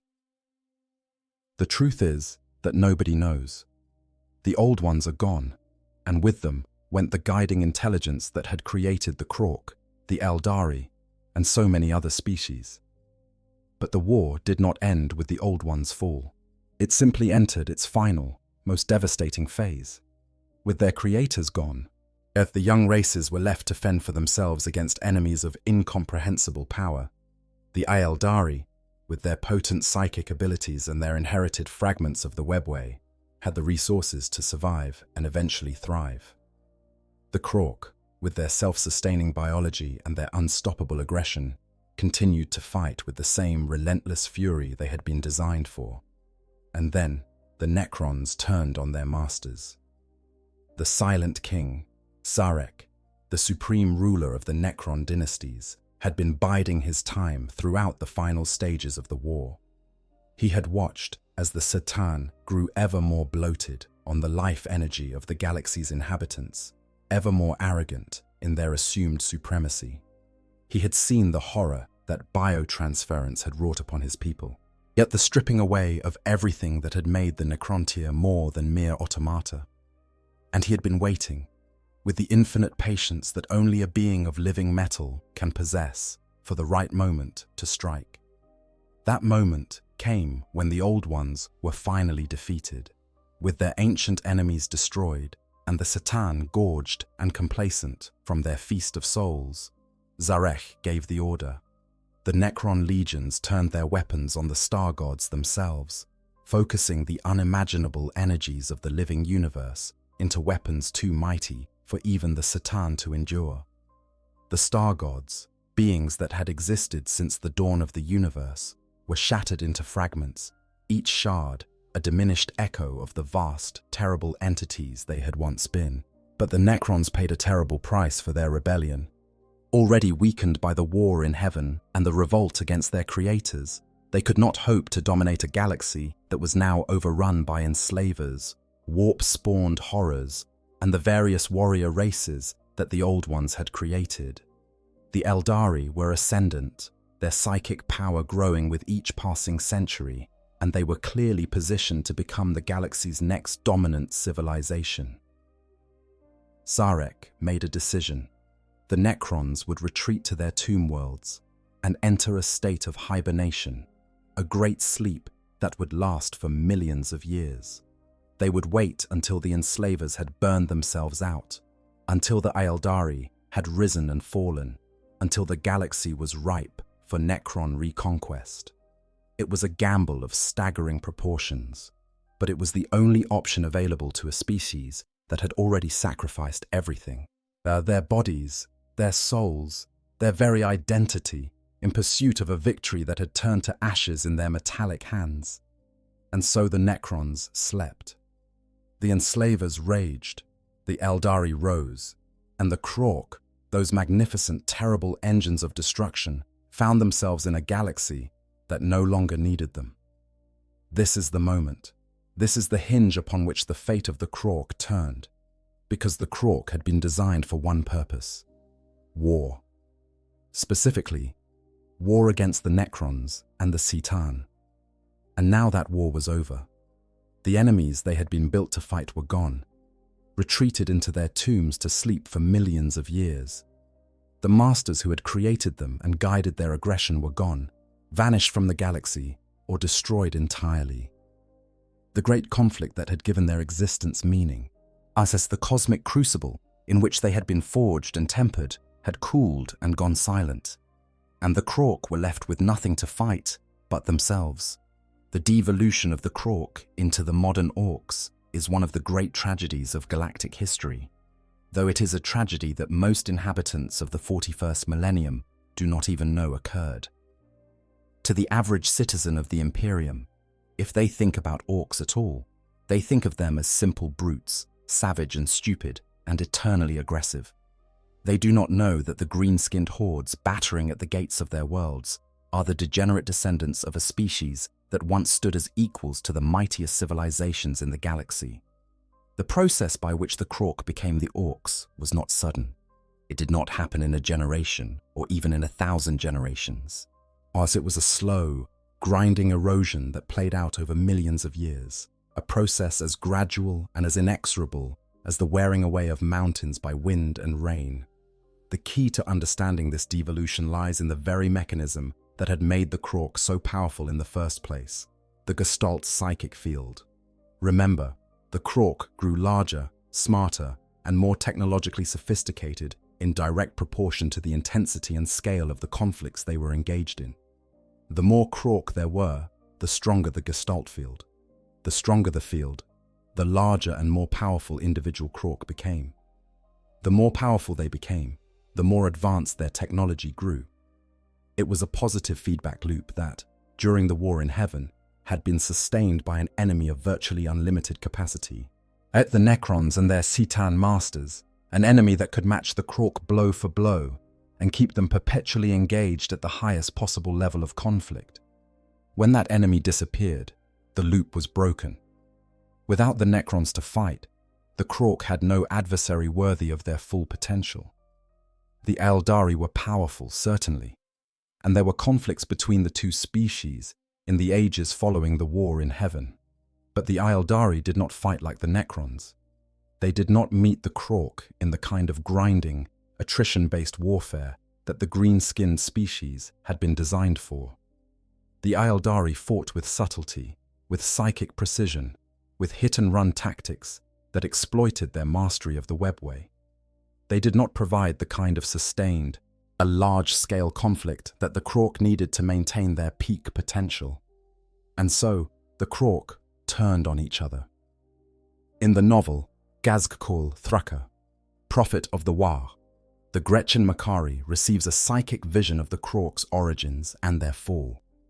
The vision describes a time of immense conflict, a vast war in which the Krork fought at their full potential. Enormous beings, perfect specimens of engineered destruction, every one of them larger than a modern war boss and rippling with green psychic energy. It describes orcs as they were meant to be, colossal fighters of terrifying power, But the vision also shows what happened when the fighting stopped. As the great enemy faded away, as the war in heaven wound to its apocalyptic conclusion, the presence of the orc gods, Gork and Mork, those vast psychic entities that embody the collective will of the green-skinned species, faded too. Without a common enemy to unite them, the Krork began to fragment. Tribes turned on tribes. Warbands fought warbands. The great unified host that had stood against the Necrons shattered into 1,000 warring factions, each one tearing at the others with the same terrible efficiency that had once been directed outward. And with each fratricidal conflict, the Krork diminished. Because fighting each other was not the same as fighting the Necrons. The internal wars of the Krork were smaller, shorter, less intense. They did not sustain the Gestalt field at the levels required to maintain the species' peak potential. With each generation, the Krork grew a little smaller, a little less intelligent, a little less technologically sophisticated. Their armor grew cruder, their weapons grew simpler. The knowledge encoded in their genetic memory degraded, not lost entirely, but becoming hazier, less precise, less reliably transmitted from one generation to the next. There are theories about what accelerated this process. One popular theory, discussed in detail in the Warhammer community, suggests that the Eldari played a deliberate role in the Krork's devolution. According to this theory, the Eldari, fresh from the war in heaven and poised to assume dominion over the galaxy, recognized the Krork as a potential threat to their own emerging empire. The Krork were, after all, an uncontrollable weapon that no longer had a constructive outlet for its aggression. Without the guiding influence of the Old Ones, yet the Krork's violent tendencies would inevitably turn on whatever other species happened to be nearby, and the Eldari, as the most prominent civilization in the post-war galaxy, would be the most obvious target. So the Eldari, according to this theory, manipulated the Krork from within.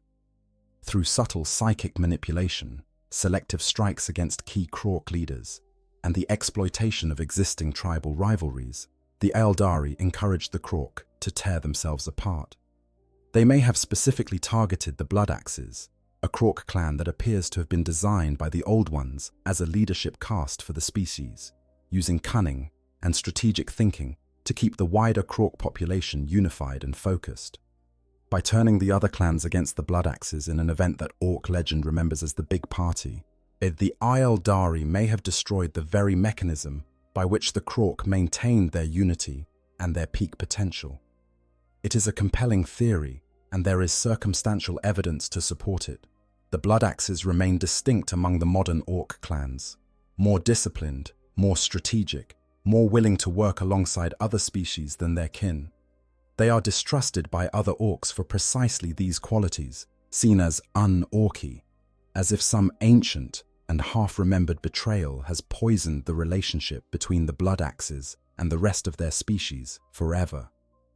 But whether the Eldari were actively involved or not, the end result was the same. Over millions of years, the Krork devolved. The magnificent, 12-meter-tall warriors of the War in Heaven became the feral, brawling, technologically crude orcs of the present day. The sophisticated armor and weapons were replaced by scrap metal contraptions and salvaged junk. The strategic intelligence that had allowed the Krork to wage war against the Necrons was replaced by a simpler, more brutal approach to conflict that valued sheer aggression over tactical nuance. The process was not uniform across the species. Different populations of Krork, isolated on different worlds or in different regions of the galaxy, devolved at different rates and in different ways. Some retained more of their ancestral capability than others. Some developed unique cultural traits that reflected their specific environments and the specific enemies they faced. The 6 major clans that modern Orcs organized themselves into: the Bad Moons, the Blood Axes, the Death Skulls, the Evil Sons, the Goths, and the Snakebites, as may represent the remnants of distinct Krork populations that devolved along slightly different paths, each one retaining a particular emphasis or specialty from their ancestral template. The bad moons, whose teeth grow faster than those of other orcs, giving them more of the biological currency that orc society uses for trade, may represent a Krork population that specialized in resource acquisition and logistics. The evil sons, with their obsessive love of speed and vehicles, may descend from a Krork force that specialized in rapid mechanized assault. The Goths, who are larger and more aggressive than most other clans, and who prefer close combat above all other forms of warfare, may be the closest thing to a direct continuation of the Krork warrior caste. Each clan carries within it a fragment of the original Krork design. It's a piece of the puzzle that, if reassembled, might produce something approaching the complete picture. The event known in orc mythology as the Big Party deserves special attention in this context. According to orc legend, the Big Party was a massive and cataclysmic conflict in which the other clans turned on the Blood Axes, nearly destroying them in an orgy of fratricidal violence. The Blood Axes, as we have discussed, appear to have been the Krorks' designed leadership caste, the strategists and coordinators who kept the species united and focused. Their near destruction during the Big Party may have been the single most significant event in the Krorks' devolution, because it removed the very mechanism by which the species maintained its unity and its peak potential. Without the Blood Axes to coordinate them, the remaining Krork clans had no framework for cooperation on a scale larger than a single warband. They could fight, but they could not wage war in any strategic sense. They could destroy, but they could not conquer. They could gather in vast numbers when a sufficiently powerful war boss emerged to bully them into line, but they could not maintain those gatherings once the immediate stimulus was removed. The Blood Axe's destruction, whether it was engineered by the Aeldari or simply a natural consequence of the Krorks' unfocused aggression, created a permanent structural weakness in the species that has persisted to the present day. This weakness is the single most important factor preventing the orcs from returning to Krork-level capability. It is not that the individual orcs lack the genetic potential. They clearly do not, as the War of the Beast demonstrated. It is that they lack the organizational infrastructure to sustain the kind of unified, large-scale, long-duration conflict that the Gestalt field requires to push the species back to its peak. Every time an orc horde reaches a certain size, it fragments.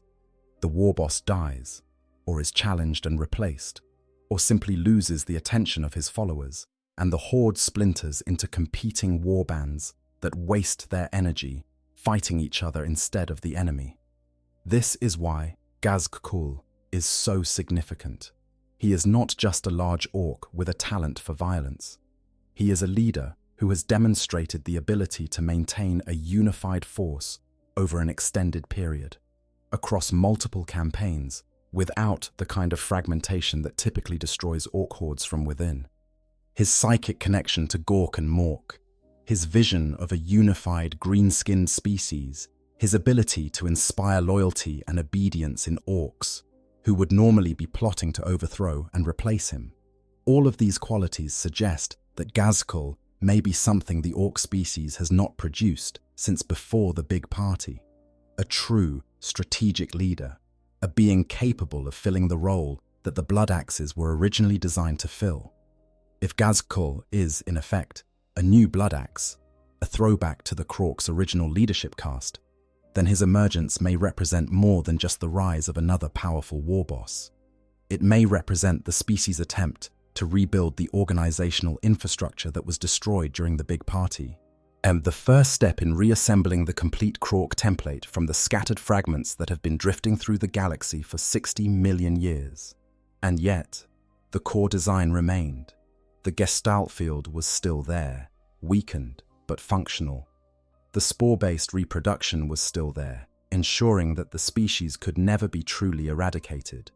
The genetic memory of the Odd Boys was still there, degraded, but still capable of producing mech boys, who could build functional technology from scrap, and pain boys, who could perform surgery with rusty tools and somehow get results.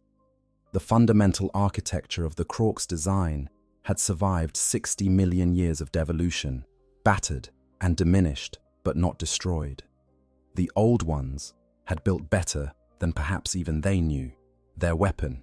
That their last-ditch creation designed to fight a war that was already lost had outlasted not only the war it was made for, but the species that made it, the enemies it was made to fight, and the very geological ages of the planet where it had been conceived. The Krork were gone, devolved into something lesser, something cruder, something that remembered only shadows of what it had once been. But the Orcs remained, and in the right conditions, under the right leader, with the right enemy to fight, those Orcs could begin the long climb back toward what they had once been. It is worth noting that the Orcs have been a persistent and recurring threat throughout the entirety of recorded galactic history, not just the history of the Imperium. The Eldari, during the millions of years of their own supremacy, were forced to contend with Orc invasions on a regular basis. The Orc species, even in its diminished state, has never experienced a period of dormancy or decline, lasting more than a few centuries at most. Where other species rise and fall, the Orcs simply persist, an eternal background radiation of green-skinned violence that every other civilization must account for in its strategic calculations. When the Emperor of Mankind launched the Great Crusade in the late 30th millennium, one of the most significant obstacles his fleets encountered was not the myriad human civilizations that had developed in isolation during the Age of Strife, but the vast Orc empires that had established themselves across the galaxy during humanity's absence from the interstellar stage. The Ullanor Crusade, the campaign that saw the Emperor and Horus defeat the largest Orc empire then in existence, was not a minor engagement. It required the deployment of entire Space Marine legions, millions of Imperial Army soldiers, and the personal intervention of the Emperor himself to bring to a successful conclusion. And even that victory was temporary. The Orcs of Ullanor were scattered, not destroyed. Their spores remained in the soil of 1,000 worlds, and within a few centuries, the species had rebounded to numbers that exceeded its pre-Crusade population. The Great Crusade's victory over the Orcs was, in the grand scheme of things, meaningless. It was a temporary setback inflicted on a species that had been designed to absorb temporary setbacks and emerge stronger from the experience. The Emperor himself seems to have understood this.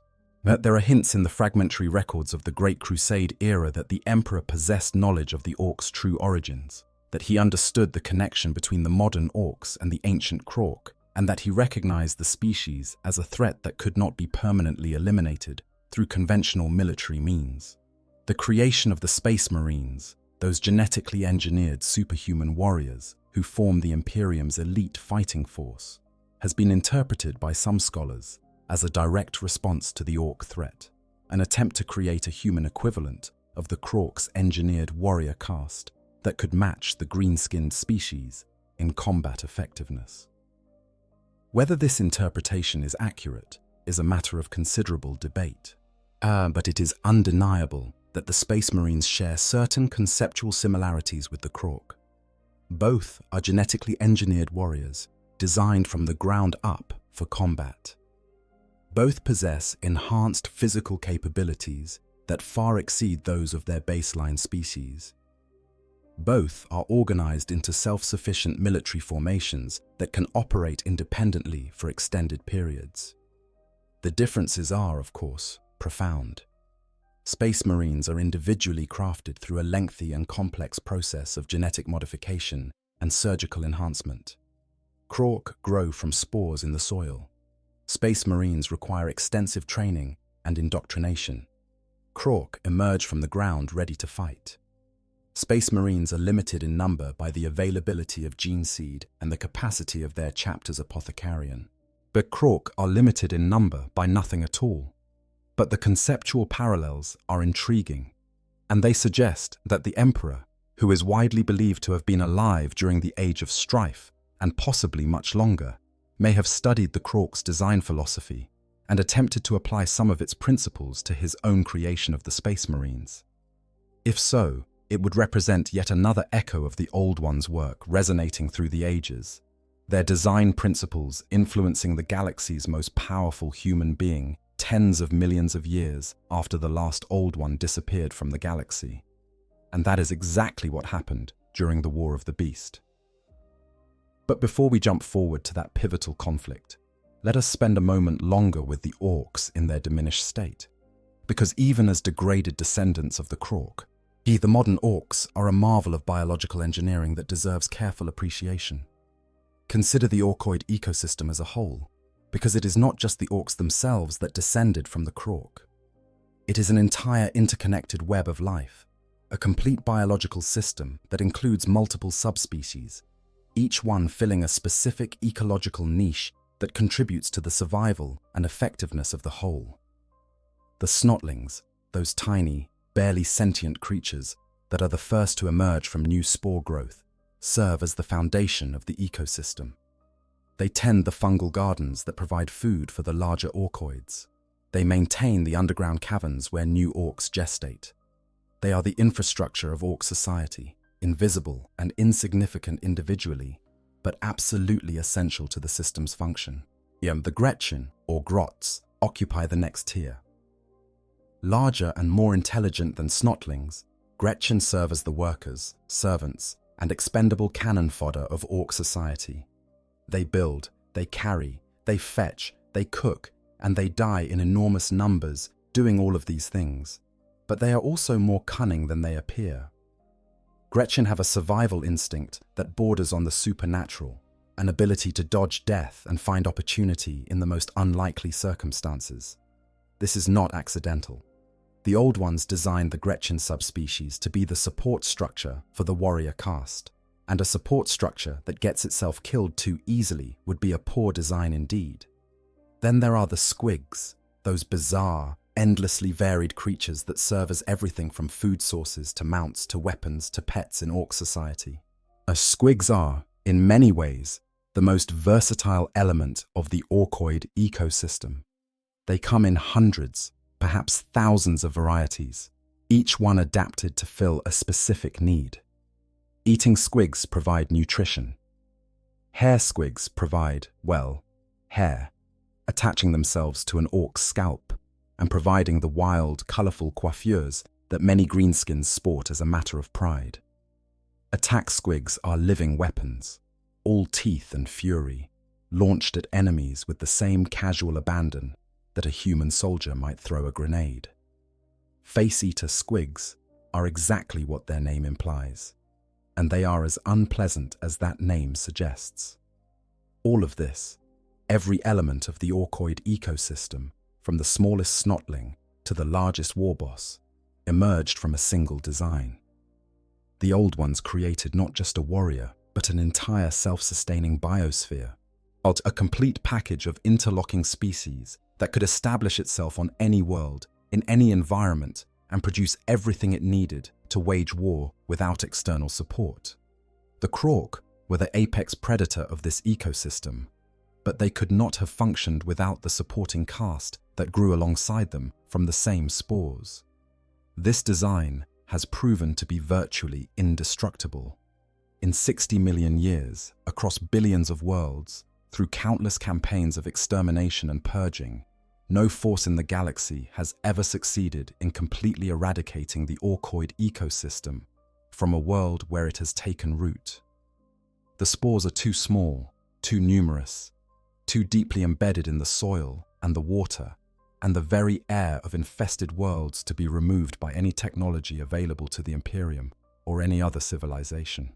But you can burn a world to ash, and the spores will survive in the charred remnants, waiting patiently for conditions to improve before sprouting a new generation of green-skinned warriors. The Imperium has tried everything: virus bombing, orbital bombardment, complete atmospheric stripping, exterminatus in every form the Imperium possesses, and still the orcs come back. On world after world, generation after generation, the green tide recedes only to surge forward again, because the spores are always there, always waiting, always ready. This persistence is a testament to the Old One's engineering genius, but it is also a source of deep, abiding frustration for every civilization that has to share a galaxy with the Orcs. The green-skinned species is, for all practical purposes, a permanent feature of the galactic landscape. Yet you cannot negotiate with them, you cannot intimidate them, you cannot buy them off, and you absolutely, categorically cannot get rid of them. They are as much a part of the galaxy as the stars themselves, and they will be here long after the last human city has crumbled to dust and the last Aeldari craft world has gone dark. The Orcs of the 41st Millennium have also retained, in degraded form, the Gestalt psychic field that was the Krorks' most powerful weapon. This field, as we discussed, is weaker than it was during the War in Heaven. Much weaker. But it is still functional, and its effects are still observable, still potent, and still deeply confounding to Imperial scholars who attempt to study it. The most visible effect of the modern Gestalt field is on Orc technology. Our Imperial Magi biologists and tech priests have spent centuries trying to understand how Orc machinery works, and they have reached a consensus that can be summarized in a single, deeply unsatisfying sentence. It should not. The internal combustion engines of Orc vehicles lack critical components. Their firearms have barrels that are the wrong caliber for the ammunition they fire. Their electrical systems have no power sources. Their spacecraft have hulls with gaps large enough to walk through, and yet it all works. In the hands of an Orc, it all works. The Adeptus Mechanicus has developed several theories to explain this phenomenon, ranging from the existence of some unknown physical principle that operates only in the presence of greenskins to the hypothesis that the Orc's Gestalt field generates a form of quantum probability manipulation that ensures favorable outcomes for Orc-operated devices. None of these theories are entirely satisfactory, because none of them can fully explain the sheer scope and consistency of the effect. It is as if the universe itself has agreed to play along with whatever the Orcs believe, and the Orcs, being creatures of simple but absolute conviction, believe very hard. The color system is the most famous example. Orcs believe that red vehicles go faster, so red vehicles go faster. They believe that yellow explosions are bigger, so yellow-painted ordnance produces larger blasts. They believe that blue is a lucky color, so blue-painted Orcs tend to survive situations that should kill them. They believe that purple is sneaky, the sneakiest color, because when was the last time you saw a purple Orc? This is not superstition. This is reality warping in action, the Gestalt field imposing the Orcs' collective beliefs on the physical universe with a cheerful disregard for the laws of thermodynamics. Now imagine this effect amplified 1,000-fold, 1,000,000-fold, magnified to the level it must have operated at during the War in Heaven, when the Krork were at their peak. The modern Orc Gestalt field can make a crude, bolted-together gun work as if it were a precision weapon. The Krork Gestalt field could make advanced technology perform at levels that even the Necrons, with their 65 million year head start in technological development, would have struggled to match. The field did not just fill in the gaps in Orc technology. At its peak, it elevated that technology to heights that have never been equaled. This is why the devolution of the Krork is so significant, and why the possibility of their return is so terrifying. The modern Orcs, with their weakened Gestalt field, are already one of the most dangerous species in the galaxy. They are already responsible for more military engagements than any other single threat the Imperium faces. They already tie down more Imperial Guard regiments, more Space Marine companies, more naval assets than any other enemy. And they do all of this as a pale shadow of what they once were. What would happen if the shadow gained substance? What would happen if the Gestalt field returned to its former strength? Is if the Orcs began to grow back toward their ancestral size? If the genetic memories that have been sleeping for 60 million years suddenly woke up? That is the question that haunts the dreams of those who truly understand what the Krork were.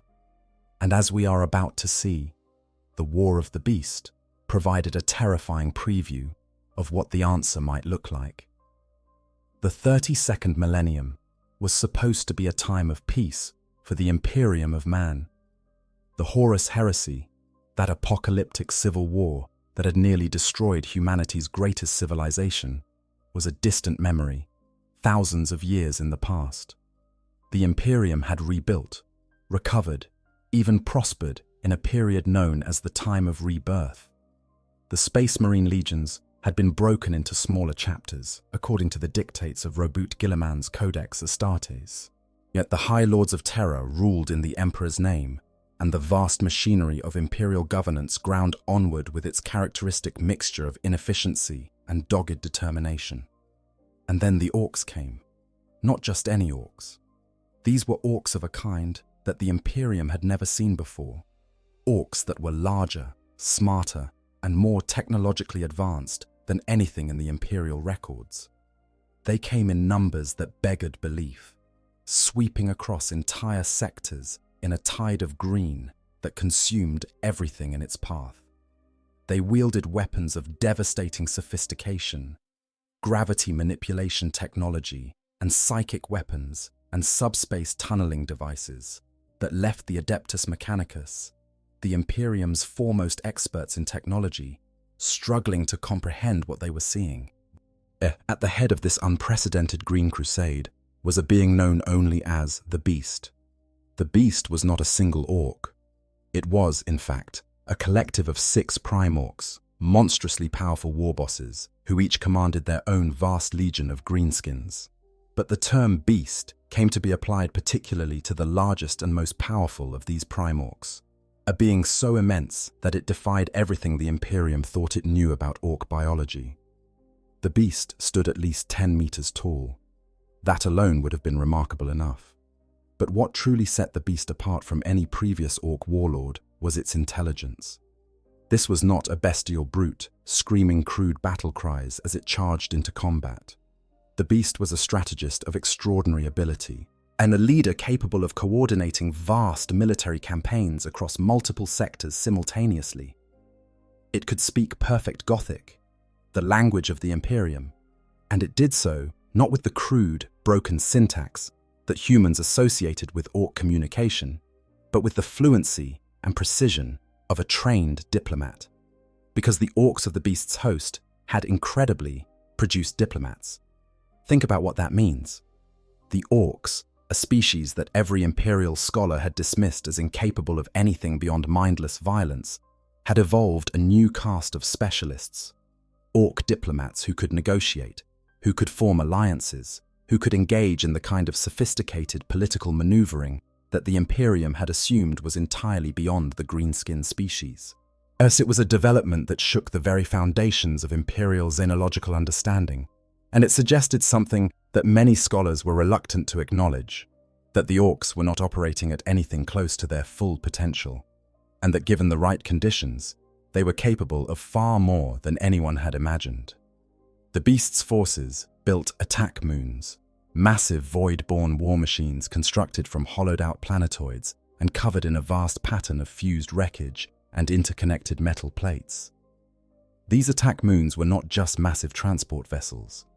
They were weapons of apocalyptic destructive power, equipped with gravity manipulation technology that could rip apart battleships, shatter planets, and disrupt the very fabric of space-time around them.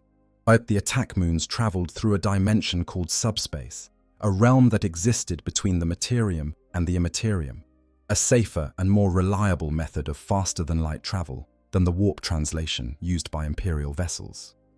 The orcs had, without any assistance from any other species, developed a form of interstellar travel that was superior to anything the Imperium possessed.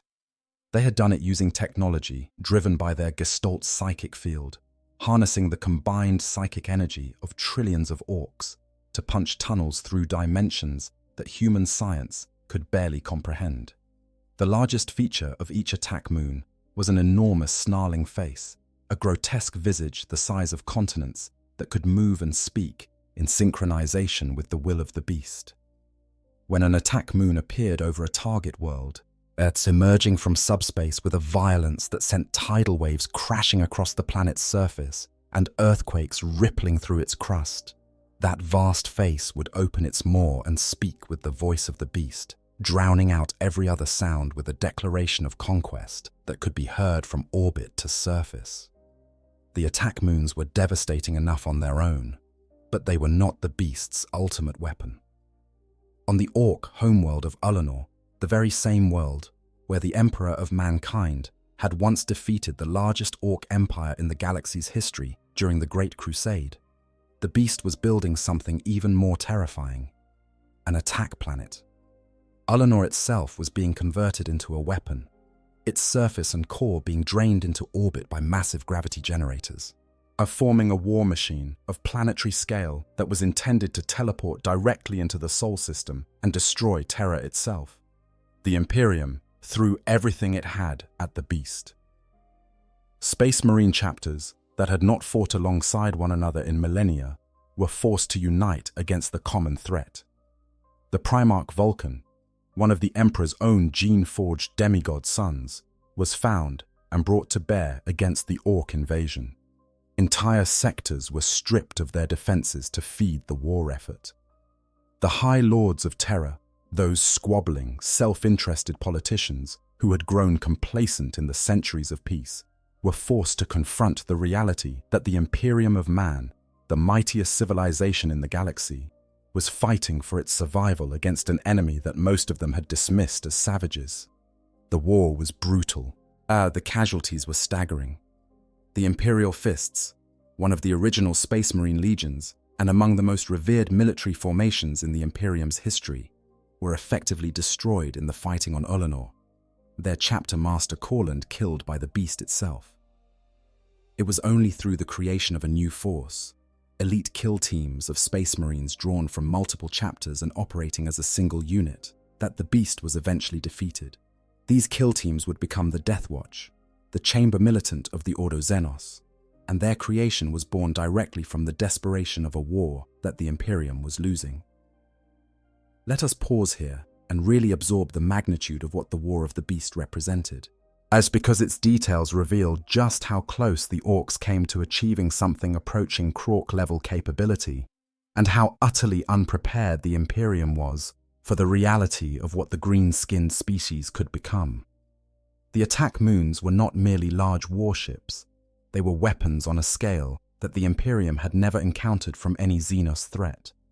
Each one was constructed from a hollowed-out planetoid, its interior converted into a vast military installation capable of housing millions of Orc warriors, workshops, breeding grounds, and war machines of every description. The exterior was armored with layers of fused wreckage and metal plating so thick that kinetic and directed energy weapons were completely ineffective against it. The Imperium threw the full might of Segmentum Solar's battle fleet against a single attack moon over Terra, and the combined firepower of thousands of warships barely scratched its surface. The most terrifying feature of the attack moons was their mobility. They traveled through subspace, a dimension that the Adeptus Mechanicus had never even theorized existed before the War of the Beast. Subspace existed between the material universe and the immaterium, a layer of reality that the Orcs had learned to access through a combination of their Gestalt psychic field and gravity manipulation technology of staggering sophistication. An attack moon could disappear from one star system and appear in another almost instantaneously, bypassing the dangers and delays of conventional warp travel entirely. When an attack moon arrived in a system, it did not simply appear in orbit around the target world. It materialized close enough that its massive gravity field caused immediate and catastrophic disruption to the planet below. Tidal waves swept across coastlines. Earthquakes rippled through continental plates. Weather patterns collapsed into violent storms as the planet's atmosphere was destabilized by the gravitational interference.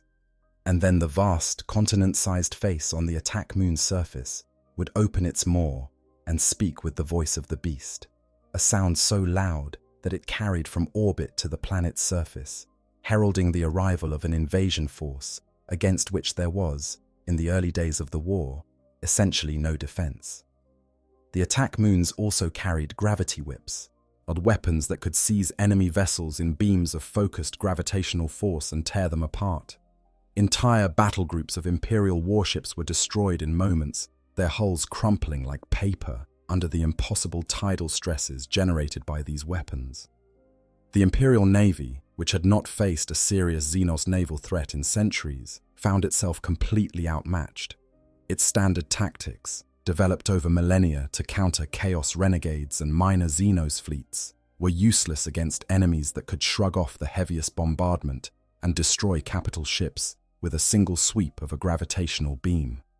The political dimension of the War of the Beast is equally revealing. The High Lords of Terror, the 12 most powerful individuals in the Imperium after the Emperor himself, were exposed as petty, a squabbling incompetents who had grown complacent in the centuries of relative peace following the Horus Heresy. When the Orc invasion began, the High Lords wasted precious weeks in political maneuvering, each one more concerned with protecting their own power base than with addressing the existential threat bearing down on the Imperium. It was not until an attack moon appeared in orbit above Terra itself that the High Lords finally grasped the severity of the situation, and even then, their response was characterized by half measures, infighting, and a stubborn refusal to acknowledge the fundamental reality of what they were facing. The Fabricator General of Mars, the supreme leader of the Adeptus Mechanicus, hoarded Orc technology for himself instead of sharing it with the wider Imperium, or prioritizing the Mechanicus's obsessive need to acquire new knowledge over the survival of the species. The Ecclesiarch, leader of the Imperial cult, was more concerned with questions of theological purity than with military strategy. The various Space Marine chapters, still operating under the restrictions of the Codex Astartes, struggled to coordinate with one another despite the desperate need for unified command. The Imperium very nearly fell. Not because it lacked the military resources to resist the Orcs, but because its leadership structures were incapable of deploying those resources effectively. The War of the Beast exposed every weakness, every flaw, every systemic dysfunction in the Imperium's political and military architecture, and it took the near destruction of humanity to finally force the necessary reforms. Well, the Death Watch was one of those reforms, a permanently maintained force of elite Space Marines drawn from multiple chapters and dedicated to countering Xenos threats.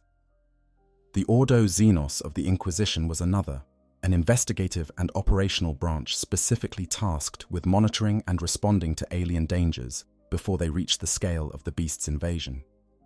Both organizations were born from the ashes of a war that should never have been allowed to reach the proportions it did, and both exist as permanent reminders of what happens when the Imperium underestimates the green-skinned threat. But the most important lesson of the War of the Beast, the lesson that the Imperium has conspicuously failed to learn, is that the Beast was not an anomaly. It was not a one-time event, a freak occurrence that will never happen again. Whilst the Beast was a natural consequence of the Orc species' fundamental design, a predictable outcome of a system that produces more powerful Orcs in proportion to the scale and intensity of the conflicts they are engaged in. Given enough time, enough Orcs, and a sufficiently intense catalyst of conflict, the Beast will happen again. Not might happen, will happen. It is built into the species' genetic code, as inevitable as the rising of a tide or the turning of the seasons. And next time, the Beast might be even larger, even smarter, even closer to the true Krork template. And the Imperium, already stretched to its breaking point by the myriad threats of the 41st millennium, may not survive a second encounter with what the Orcs can become when they are allowed to reach their full potential. As the Beast was eventually slain through a combination of conventional military force and a devastating psychic ritual that turned the Orcs' own Gestalt energy against them. The Prime Orcs were killed one by one, their vast hordes fragmenting and scattering as the psychic bonds that had united them were severed. The attack moons were destroyed or abandoned. Ulanor was subjected to exterminatus, its surface scoured clean of Orc presence, and then, in one of the most remarkable feats of technology in Imperial history, the Adeptus Mechanicus teleported the entire planet to a new orbit and renamed it Armageddon. The War of the Beast was over. The Imperium had survived, but barely, and at a cost that would take centuries to recover from. And the scholars and strategists who studied the conflict in its aftermath were left with a deeply unsettling realization.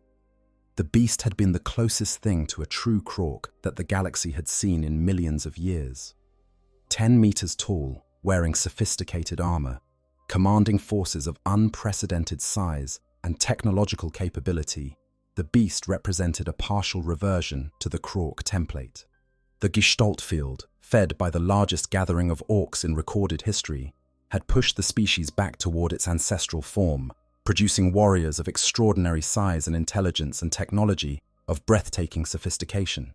And yet, according to the Aeldari Harlequin who witnessed the conflict, even the beast was only a shadow of the true Krork, a child playing at war in comparison to what had once walked among the stars.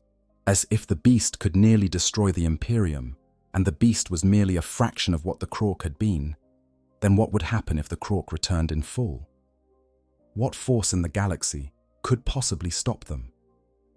It is a question that haunts the nightmares of those few individuals who understand the true history of the green-skinned species. And it is a question that the events of the late 41st millennium may be forcing the galaxy to answer. The knowledge that the Krork once existed would be little more than an academic curiosity, a footnote in the vast blood-soaked history of a galaxy that has seen more than its share of extinct civilizations, were it not for one extraordinary fact. There is a Krork specimen that still exists, frozen in stasis, perfectly preserved, waiting. It sits in the vast galleries of Solemnace, out the tomb world of Trazyn the Infinite, a Necron overlord whose obsession with collecting and preserving historical artifacts and specimens has made his planet-sized museum one of the most extraordinary repositories of knowledge in the galaxy. Trazyn is a hoarder of history, a being who has spent millions of years gathering everything from the preserved head of Sebastian Thor to the last council of the Idhare craft world to a complete exhibit depicting the death of Lord Solar Macarius, all of them frozen in time by technologies so advanced that the subjects remain fully conscious within their stasis fields, aware of their captivity but unable to act. Solemnace itself is a marvel of Necron engineering, and a planet-sized construct whose outer shell consists of untold amounts of nanomachines and whose interior houses galleries so vast that it would take a human lifetime to walk through them all. Mirrors positioned above the planet collect excess energy and redirect it to form an artificial sun and atmosphere, creating the illusion of a habitable world on what is, in reality, a museum the size of a celestial body. Beneath the outer shell, layer upon layer of prismatic galleries stretch into the planet's core, each one housing exhibits that recapture moments from galactic history with a fidelity that no other technology in the galaxy can match. The prismatic galleries are populated not with mere sculptures, but with living beings transmuted into hard light holograms by arcane Necron technology. These beings are not dead. They are not deactivated. They are conscious, aware, experiencing every moment of their captivity in a state of perpetual, inescapable awareness. A space marine frozen at the moment of a charge, his bolter raised, his mouth open in a battle cry that will never leave his lips. An Aeldari warrior caught in mid-stride, her wraithbone blade extended toward an enemy she will never reach. An Imperial guardsman falling backward, the last bolt that will kill him, frozen an inch from his chest, his eyes wide with the knowledge of a death that has been coming for centuries, but will never quite arrive. Among these countless exhibits, occupying what must be a considerable amount of gallery space, given its enormous size, stands a Krork warboss from the War in Heaven. And beside it, frozen in complementary stasis, he stands an ancient Eldari Khainite warrior from the same era, a fellow veteran of the greatest conflict the galaxy has ever known, preserved side by side with its green-skinned ally, as if Trazyn wished to capture a snapshot of the alliance that once stood against his own kind.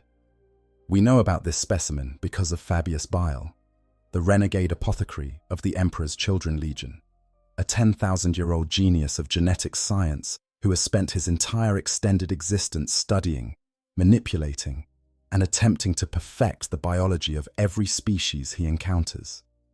Bile is one of the most brilliant and most terrible minds in the galaxy, a being whose understanding of genetics and biology is so deep that he has created entire new species from scratch, cloned primarchs, and modified his own body to survive for 10 millennia without the aid of chaos or any other supernatural force. Bile visited Solemnace during the events described in the novel Clone Lord by Josh Reynolds, and his journey through Trazin's galleries provides one of the most detailed descriptions of the Necrons collection that exists in the lore. Bile and his retinue of Emperor's Children Space Marines moved through chambers filled with wonders and horrors in equal measure, passing exhibits that spanned the full breadth of galactic history. It was a journey through time itself, compressed into a series of gallery rooms on a dead world circling a forgotten star. And then they reached the Krork. Bile's reaction to the specimen tells us more about the true nature of the Krork than perhaps any other single source in the Imperium's records. Yet this is a man who has spent 10,000 years studying the biology of every species in the galaxy. He has dissected Aeldari, orc, human, tyrannid, and dozens of other species. He has seen things that would drive lesser minds to madness, and has catalogued them with the dispassionate precision of a scientist who has long since ceased to be surprised by anything. The Krork surprised him. The Krork in Trazin's collection stood 12 meters tall. To put that in perspective, a standard space marine stands approximately 2¼ meters tall.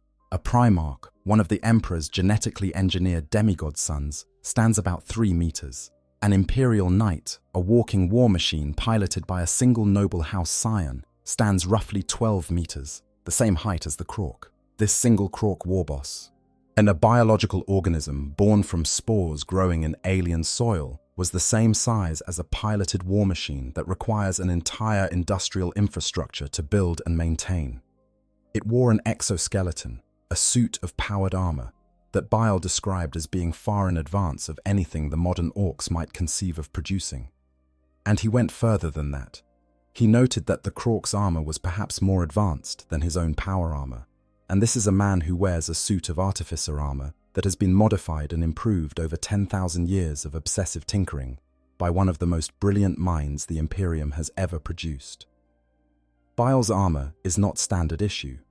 It is a masterwork of genetic and mechanical engineering, integrated with biological systems of his own design. This maintained and improved over a period of time that exceeds the entire history of most civilizations. And the Krork's armor was better. Bile recognized it immediately for what it was. He had studied Eldari texts that described the Krork, poring over fragmentary records of the war in heaven that the Eldari had preserved through their long, long history. He was perhaps the only human being in the galaxy who had the knowledge and the context to understand what he was looking at. And he said something that cuts right to the heart of the matter, a statement that encapsulates the horrifying reality of the Krork more concisely than any battle account or strategic assessment could. He said that he had long theorized that the orcs were a form of organic weapons system unleashed during some ancient apocalyptic event, because there was simply too much about their internal workings that seemed designed, the redundant organ systems, the symbiotic fungal network, the genetically encoded technical knowledge, the Gestalt psychic field. None of it was natural. All of it bore the hallmarks of deliberate, purposeful engineering by an intelligence of extraordinary sophistication. Standing before the Krork in Trazin's gallery, seeing the full potential of that engineering realized in a 12-meter-tall warrior clad in armor that surpassed anything the 41st Millennium could produce, Bile understood something that most of the galaxy has yet to grasp. The orcs are not a natural species that has been crudely modified. They are a precision weapon system that has been allowed to degrade. And the difference between those two things is the difference between a rusty sword that was never very good in the first place and a master-crafted blade that has simply been neglected. A rusty sword can be dangerous, but it will never be more than a crude weapon. A neglected masterwork can be restored. Polish away the rust, hone the edge, replace the worn grip, and you will have a weapon as devastating as the day it was forged. The orcs are the neglected masterwork. The Krork is what they look like when restored to full functionality. The existence of this specimen also raises a question that has fascinated and terrified Imperial scholars ever since Bile's account became known in certain highly classified circles. The Krork in Trazin's collection is in stasis. It is not dead, it is frozen, suspended in a state of perfect preservation by Necron technology that keeps its biological processes arrested at the exact moment of its capture. What would happen if it were released? A single Krork warboss, 12 meters tall, wearing armor more advanced than anything in the 41st millennium, suddenly awake and active in a galaxy teeming with orcs. Its mere presence would be a beacon for every greenskin within psychic range. The Gestalt field would react to it like iron filings reacting to a magnet, drawn toward this living relic of their species' greatest era. Orcs would grow larger and more aggressive in its presence. The genetic memories encoded in their cells would stir, responding to the proximity of a true Krork in ways that no modern orc has ever experienced. Would it be enough to trigger a reversion? Could a single Krork warboss released into the wild serve as the catalyst for the orcs to begin climbing back toward their ancestral form? The answer is genuinely uncertain, and the uncertainty itself is terrifying. Because if the answer is yes, then the single most dangerous object in the galaxy is not a Chaos artifact, not a Necron doomsday device, not a Tyrannid bioship. It is a green-skinned giant standing silently in a Necron museum, waiting to wake up. Trazin, for his part, seems to understand the significance of what he possesses. He is a collector, not a fool, and a Necron who has survived for 60 million years by understanding the value of the things he hoards. The Krork specimen occupies a place of prominence in his galleries, displayed alongside an ancient Eldari Khainite warrior who also fought in the War in Heaven. These are not mere curiosities to Trazin. They are artifacts of the most significant conflict in galactic history, preserved with the same care that a human museum might lavish on the crown jewels of a fallen empire. But Trazin's collection has been compromised before. During the 13th Black Crusade and the fall of Cadia, Trazin was forced to unleash many of his exhibits against the forces of chaos, freeing captive warriors and deploying ancient weapons in a desperate effort to stem the tide. The stasis fields of Solemnace are not inviolable. They can be disrupted by warp phenomena, by enemy action, by the simple passage of enough time. And if the Krork specimen were ever to be freed, whether by accident, by design, or by the cosmic joke of a universe that seems to delight in irony, but the consequences could be catastrophic on a galactic scale. And then there is Gaz-Kul Mag Uruk Thraka. If the Krork in Trazin's gallery represents the past, then Gazkul represents the future, a possible future in which the orcs do not need to wait for the release of an ancient specimen to begin their reversion to the Krork template. Because Gazkul, the self-proclaimed prophet of Gork and Mork, the warlord of warlords, the beast of Armageddon, may already be on the road to becoming a true Krork. The story of Gazkul's rise is, in many ways, the story of orc potential unfettered. He began as an ordinary orc, indistinguishable from the billions of other greenskins brawling their way across the galaxy. But a battlefield injury, a bullet that tore through his skull and damaged his brain in ways that should have been fatal, it triggered something extraordinary. When the pain boy known as Mad Doc Grotznik replaced the destroyed portions of Gazkul's brain with adamantium plates, the surgery somehow unlocked latent psychic abilities that had been dormant in Gazkul's genetic code. He began to receive visions. Not the crude, fragmentary impressions that characterize the typical weird boy's psychic experiences, but coherent, detailed visions of a scope and clarity that suggested a direct connection to something far larger than any individual orc mind. Gazg-Kul claimed that these visions came from Gork and Mork themselves, the twin gods of the Orc pantheon, and that they showed him the destiny of the entire Orc race. Whether the visions truly came from divine beings or were simply the product of Gazg-Kul's damaged then repaired brain, accessing deeper layers of the genetic memory encoded in his cells by the Old Ones 60 million years ago, is a question that cannot be definitively answered. But the content of the visions is what matters, and the content is staggering. Gazg-Kul does not simply see flashes of violence or crude images of battle. His visions are coherent, structured, and purposeful. They describe a future in which the entire Orc species is united under a single banner, fighting a single, unified war that spans the entire galaxy. He calls this vision the Great Green, and it is nothing less than the complete mobilization of every Orc in existence. In every last green-skinned warrior, from the most remote backwater world to the most populated Orc empire, all of them moving in concert, all of them pointed in the same direction, all of them contributing to a gestalt field of such overwhelming power that the distinction between Orc and Krork would cease to have any meaning.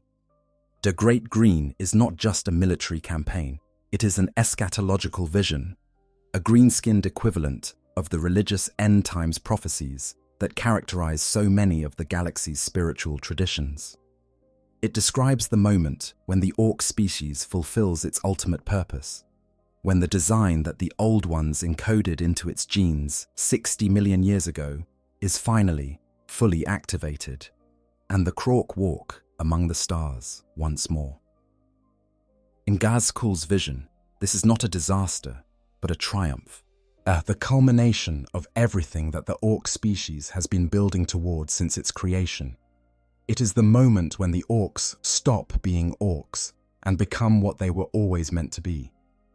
The fact that Gazg-Kul can envision this, that he has the psychic capacity to perceive and articulate a future of this scope and complexity, is itself evidence that he is operating at a level far above any previous Orc warlord in recorded history. The beast may have been larger and may have commanded forces of comparable size, but the beast, as far as we know, did not have visions. The beast was a product of the Gestalt field's raw power, a being who grew large and strong because the conditions were right for large and strong Orcs to emerge.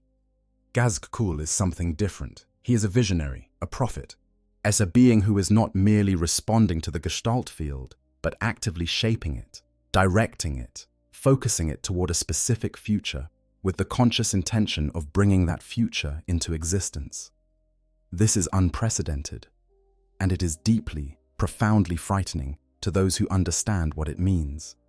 Because if Gazg-Kul can shape the Gestalt field rather than merely being shaped by it, then he represents a new type of Orc, a being who combines the raw physical power of the species with a psychic and intellectual capability that the galaxy has not seen in a green-skinned being since the Krork at their height.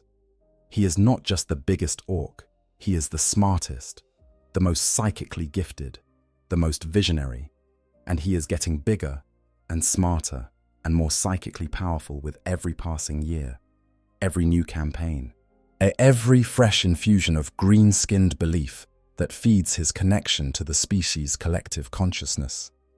Gazg-Kul has already demonstrated abilities that border on the supernatural, even by the standards of a galaxy where the supernatural is a daily reality. He has survived decapitation, his head removed from his body and reattached to a new, even larger frame by the pain boy Grotznik. He has defeated a greater demon of Khorne in single combat, headbutting a warp rift closed in the process, and then taunting the Chaos Gods to send something bigger next time.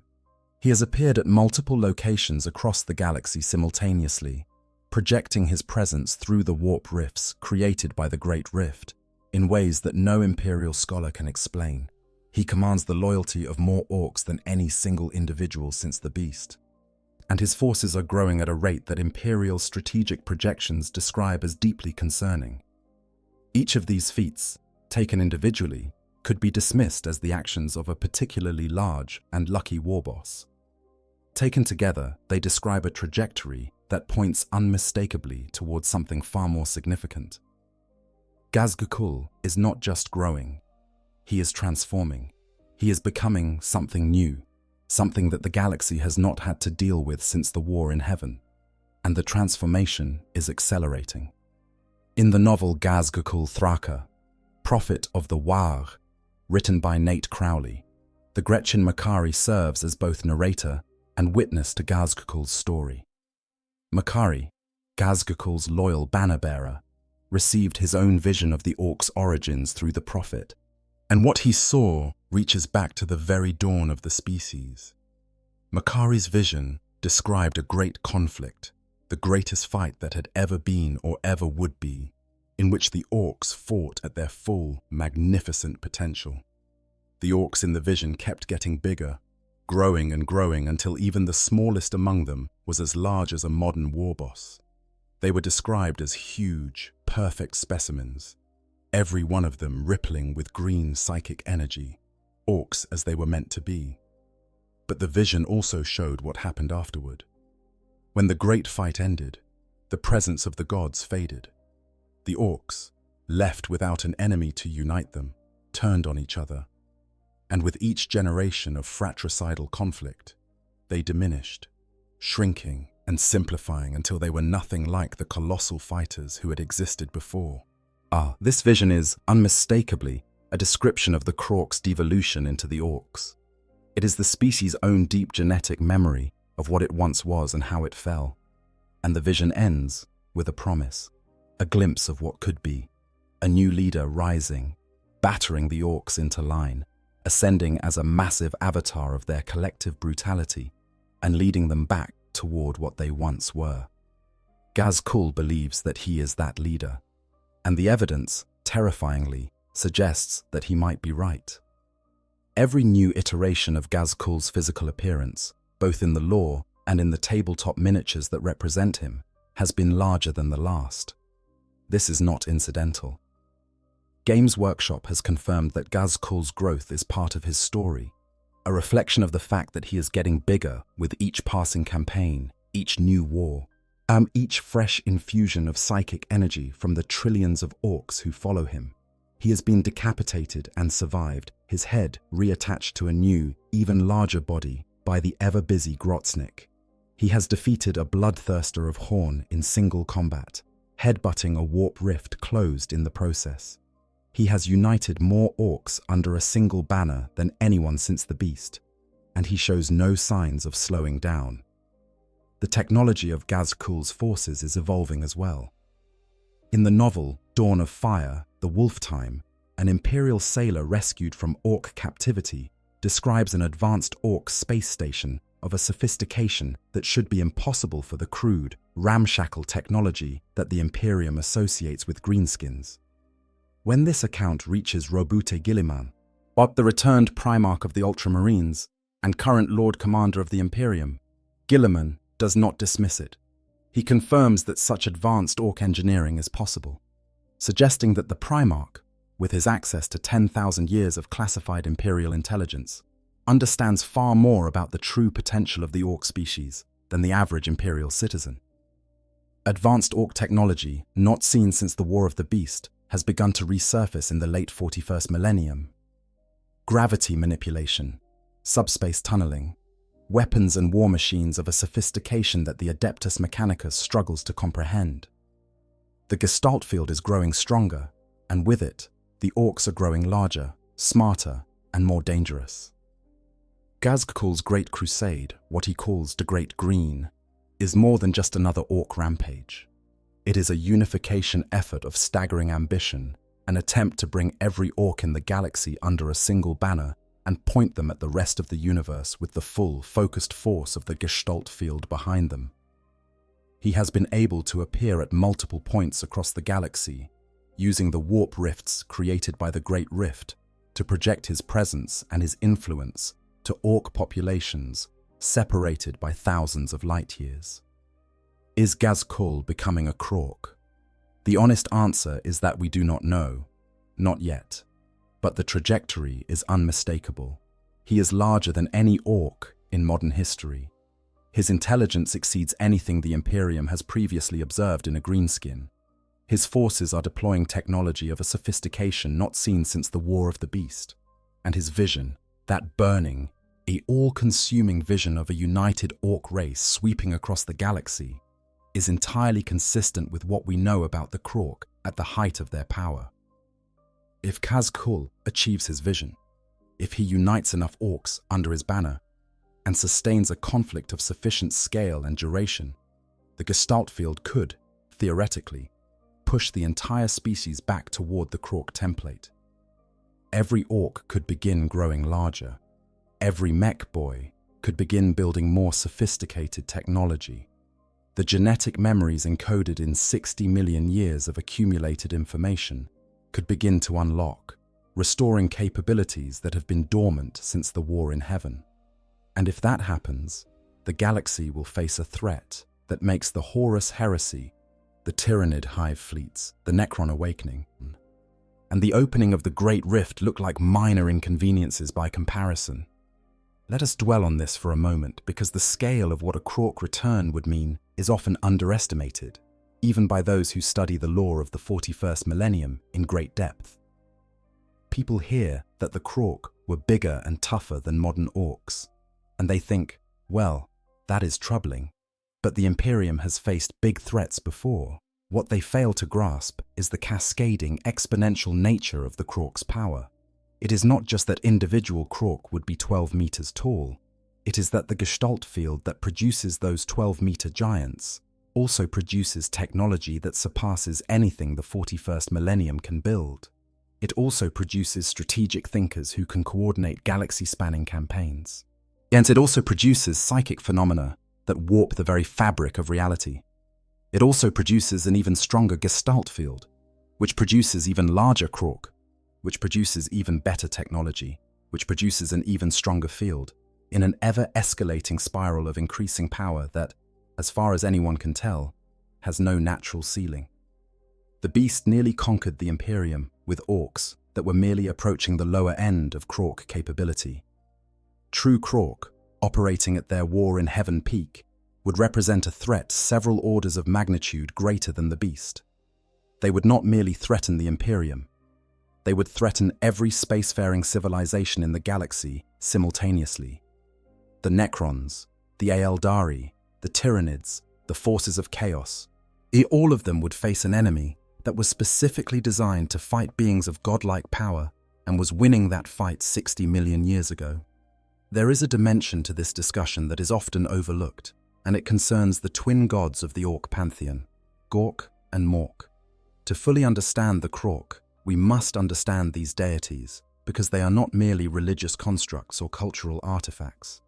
They are, in a very real sense, living manifestations of the Krork legacy, echoes of the original design that have persisted through 60 million years of devolution and degradation. Every orc in the galaxy knows of Gork and Mork. They are the gods of the green-skinned species, one the deity of cunning brutality, and the other the deity of brutal cunning. Though the distinction between the two is a matter of considerable debate among orc theologians, such as they are. Gork and Mork are worshipped with a fervor that is as straightforward and uncomplicated as the orcs themselves. They are big. They are mean. They like fighting. And they expect their followers to be big and mean, and to like fighting as well. But what are Gork and Mork, really?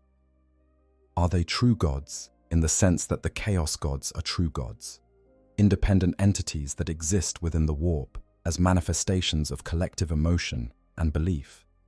Or are they something else, something more directly connected to the green-skinned species that worships them? The most widely accepted theory among Imperial scholars who study such matters is that Gork and Mork are manifestations of the Orc Gestalt field projected into the Imperium. They are, in effect, the Orc species' collective psychic identity given form, the sum total of every Orc's belief in its own greatness and its own divinely ordained right to fight and conquer and smash. They are the Gestalt field made divine, the species' shared consciousness elevated to the level of godhood by the sheer weight of belief generated by trillions of green-skinned minds spread across millions of worlds. If this theory is correct, then Gork and Mork are directly connected to the strength of the Gestalt field. The more powerful the field becomes, the more powerful the gods become. And the more powerful the gods become, the more they can influence their followers, creating yet another feedback loop in a system that is already defined by self-reinforcing cycles of escalating power. Consider the implications of this for the Krork. During the War in Heaven, when the Gestalt field was at its absolute peak, when trillions of Krork were fighting across every corner of the galaxy, what must Gork and Mork have been? Not the half-heard whispers that modern weird boys sometimes report. Not the vague, green-tinged visions that Gazgakul receives in his moments of psychic clarity. They must have been entities of staggering, overwhelming power, warp presences so vast and so potent that they rivaled the nascent chaos gods that were forming from the psychic turmoil of the war itself. Makari's vision, the one received through Gazkul's psychic connection, described the presence of the gods during the great fight as something tangible, something real and immediate and close. The orcs in the vision were rippling with green light and suffused with the psychic energy of their gods in a way that modern orcs can only rarely experience, usually only during the most intense moments of the largest gatherings. During the War in Heaven, this was not a rare, transcendent experience. It was the baseline state of existence for every Krork in the galaxy. They lived and fought and died, bathed in the presence of their gods, and that presence made them stronger, faster, tougher, and more dangerous in ways that went beyond the purely physical. The departure of the gods, their retreat to whatever deeper layer of the warp they now inhabit, was described in Makari's vision as directly connected to the end of the great fight. When the War in Heaven wound down, when the enemies the Krork had been designed to fight disappeared into their tombs, the psychic energy that sustained Gork and Mork at their peak began to dissipate. The gods did not die. They faded. They withdrew. They receded into the background of the warp, still present, still aware, but no longer the immediate, overwhelming presences they had been during the war. And without the direct influence of their gods, the Krork fragmented. The unifying psychic force that had kept billions of green-skinned warriors pointed in the same direction was gone, and what was left was the raw, unfocused aggression that is the orcs' default state. The Krork turned on each other, not because they wanted to, but because fighting was all they knew how to do, and without an external enemy, their own kind was the only target available. This tells us something crucial about the relationship between the orc gods and the Krork template. Gork and Mork are not just spiritual concepts. They are functional components of the Krork system, psychic regulators that serve to unify and direct the species' aggression when the Gestalt field reaches sufficient strength. When the field is weak, as it is in the 41st Millennium, the gods are distant and their influence is minimal.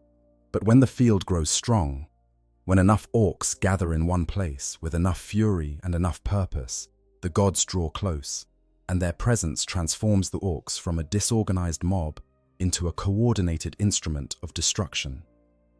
Gazkul's claim to be the prophet of Gork and Mork takes on a new significance in this context.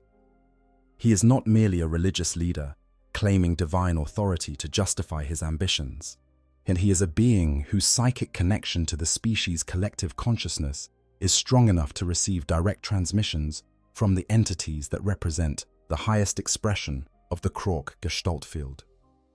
He is, in a sense, an antenna, tuned to a frequency that most modern orcs can barely detect, receiving signals from a power source that has been operating at reduced capacity for 60 million years, but has never been fully switched off. And those signals are getting stronger. As Gazkul's crusade grows, as more orcs rally to his banner, as the Gestalt field swells with the psychic energy of trillions of believers, the connection to Gork and Mork is intensifying. The gods are waking up, not all at once, not in a single dramatic moment of divine revelation, but gradually, incrementally, in the same slow, inexorable way that a tide rises before a storm.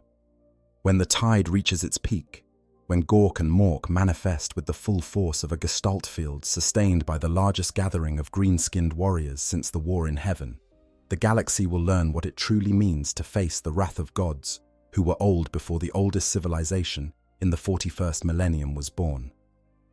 Now let us consider the Tyranid question, because the interaction between the Orcs and the Tyranids represents one of the most significant and underappreciated dynamics in the 41st millennium.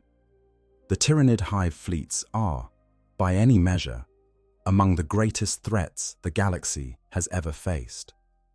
These vast, all-consuming swarms of alien predators strip worlds bare of all biological matter, absorbing the genetic legacy of every species they consume and incorporating the most useful traits into their own ever-evolving genome. They are evolution weaponized, a biological horror of such magnitude that many believe the Tyranids represent the ultimate threat to all life in the galaxy. But consider this: the Tyranids have never encountered the Krork. The hive mind, that vast alien intelligence that directs the swarms, has spent millions of years developing strategies and adaptations to counter every species it has encountered. It has evolved acid that can melt ceramite, claws that can shear through adamantium, psychic powers that can crush minds and overload warp-based defenses. It has an answer for everything it has met. But it does not have an answer for the Krork, because the Krork are not a conventional biological species. They are a designed weapons platform whose capabilities scale dynamically based on the intensity of the conflicts they are engaged in. The Tyranids work by overwhelming their prey with numbers and then adapting to overcome whatever defenses the prey deploys. Against the Krork, this strategy would be catastrophically counterproductive. Every Tyranid attack would make the Krork stronger. Every engagement would feed the Gestalt field, making the green-skinned warriors larger, tougher, and better armed. The Tyranids would be fighting an enemy that gets more dangerous the more you fight it, which is the exact opposite of what the Tyranid consumption strategy is designed to exploit. There is, in fact, already evidence that the Orcs and the Tyranids interact in exactly this way. The Octarius War, a grinding, an endless conflict between Orc and Tyranid forces that has been raging for years in the Octarius sector, has produced Orcs that are measurably larger, more aggressive, and more technologically sophisticated than their counterparts elsewhere in the galaxy. The Tyranids, meanwhile, have been forced to develop increasingly extreme adaptations to counter the green-skinned opposition, leading to a biological arms race that has alarmed Imperial observers on both sides. The Octarius War was, in its earliest stages, an Imperial stratagem. The Inquisitor Cryptman, faced with the advance of Hive Fleet Leviathan and lacking the military resources to stop it through conventional means, deliberately redirected the Tyranid swarm toward the Orc Empire of Octarius, reasoning that the two Xenos threats would destroy each other and save the Imperium the trouble. It was, on its face, a brilliant plan. Two of the Imperium's most dangerous enemies, locked in a war of mutual annihilation that would weaken both without costing the Imperium a single soldier. But Cryptman did not understand the Krork legacy encoded in the Orcs' genes. He did not realize that the Orcs do not weaken through sustained conflict. They strengthen. The Orc Empire of Octarius was already substantial before the Tyranids arrived, but under the pressure of constant Tyranid assault, it has become something far more dangerous. The Orcs of Octarius are growing, their technology is improving, their organization is becoming more sophisticated. The very conditions that Cryptman hoped would destroy the Orcs are instead pushing them back toward their ancestral potential. And the Tyranids are growing too, absorbing Orc biomass and adapting to counter-Orc physiology in ways that produce ever more terrifying bioforms.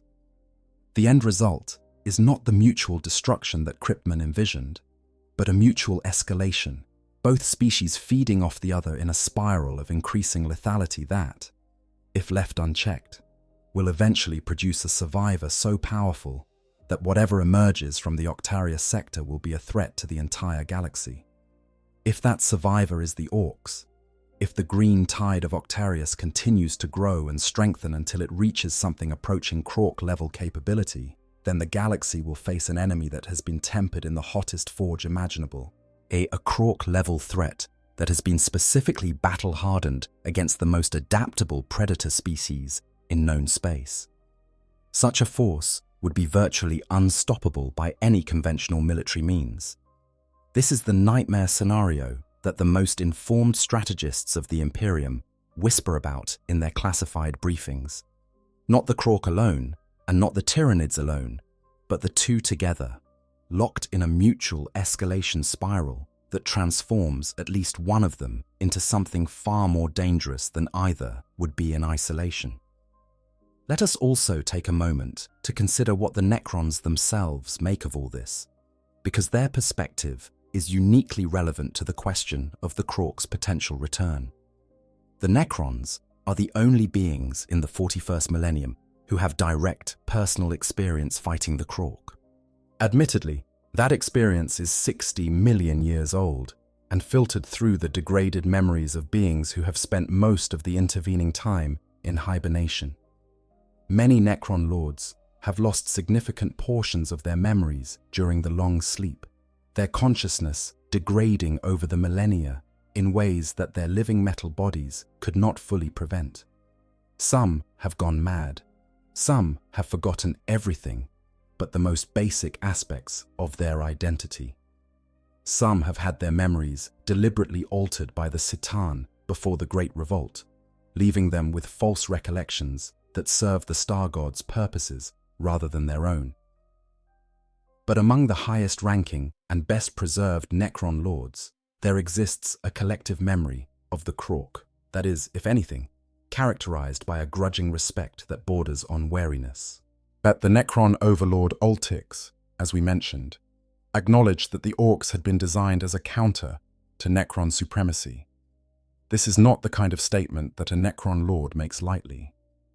The Necrons, as a civilization, are defined by their conviction that they are the rightful rulers of the galaxy, the oldest and most powerful of all species, the inevitable masters of all they survey.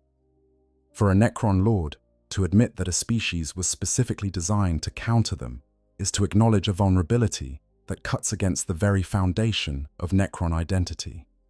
Trazyn the Infinite, arguably the most well-informed individual in the galaxy when it comes to historical artifacts and specimens, has gone to the trouble of preserving a Krork war boss in his collection alongside his most prized exhibits. This is not a casual decision, as Trazyn's collection is curated with the obsessive precision of a being who has had 60 million years to refine his standards of quality. Every item in his galleries represents something that Trazyn considers historically significant, aesthetically pleasing, or potentially useful.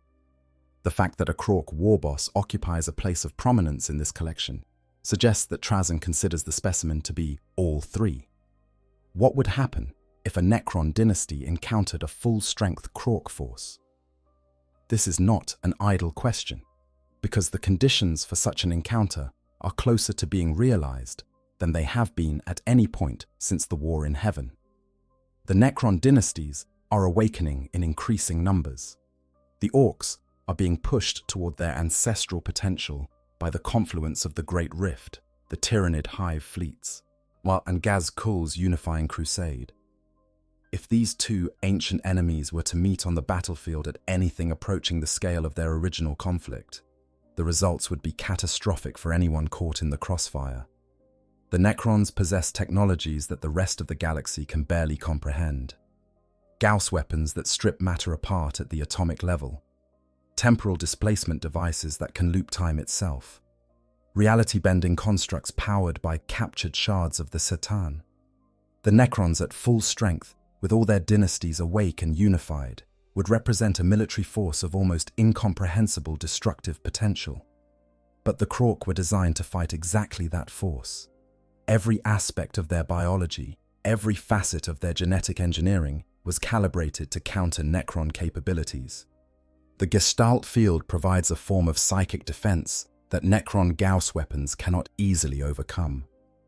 The Krorks' biological regeneration allows them to recover from damage that would permanently destroy a Necron warrior, since while Necrons can self-repair, they cannot reproduce, and each Necron warrior lost is a permanent reduction in their forces.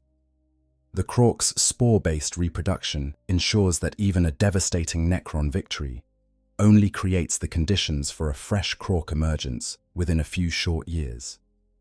The war in heaven ended inconclusively between the Krork and the Necrons. Both species survived, though both were diminished by the conflict's aftermath. If that war were to resume in the 41st millennium, with both species at or near their peak capabilities, the resulting conflict could last for millennia, consuming entire sectors of the galaxy in a war of such grinding, relentless violence that every other species in the galaxy would be reduced to bystanders, watching two titans tear the universe apart. There is another faction whose reaction to a potential Krork return deserves consideration, and that is the Aeldari. The Aeldari have a longer institutional memory of the Krork than any other currently active species in the galaxy. Their myths, their legends, their carefully preserved historical records all contain references to the war in heaven and the role that the Krork played in it. The Aeldari were, after all, fellow creations of the Old Ones, siblings of a sort to the Krork, both species brought into existence to serve the same desperate purpose during the same apocalyptic conflict. But the relationship between the Aeldari and the Krork was always complicated. The Aeldari were designed for psychic warfare and civilization building. The Krork were designed for physical combat and relentless aggression.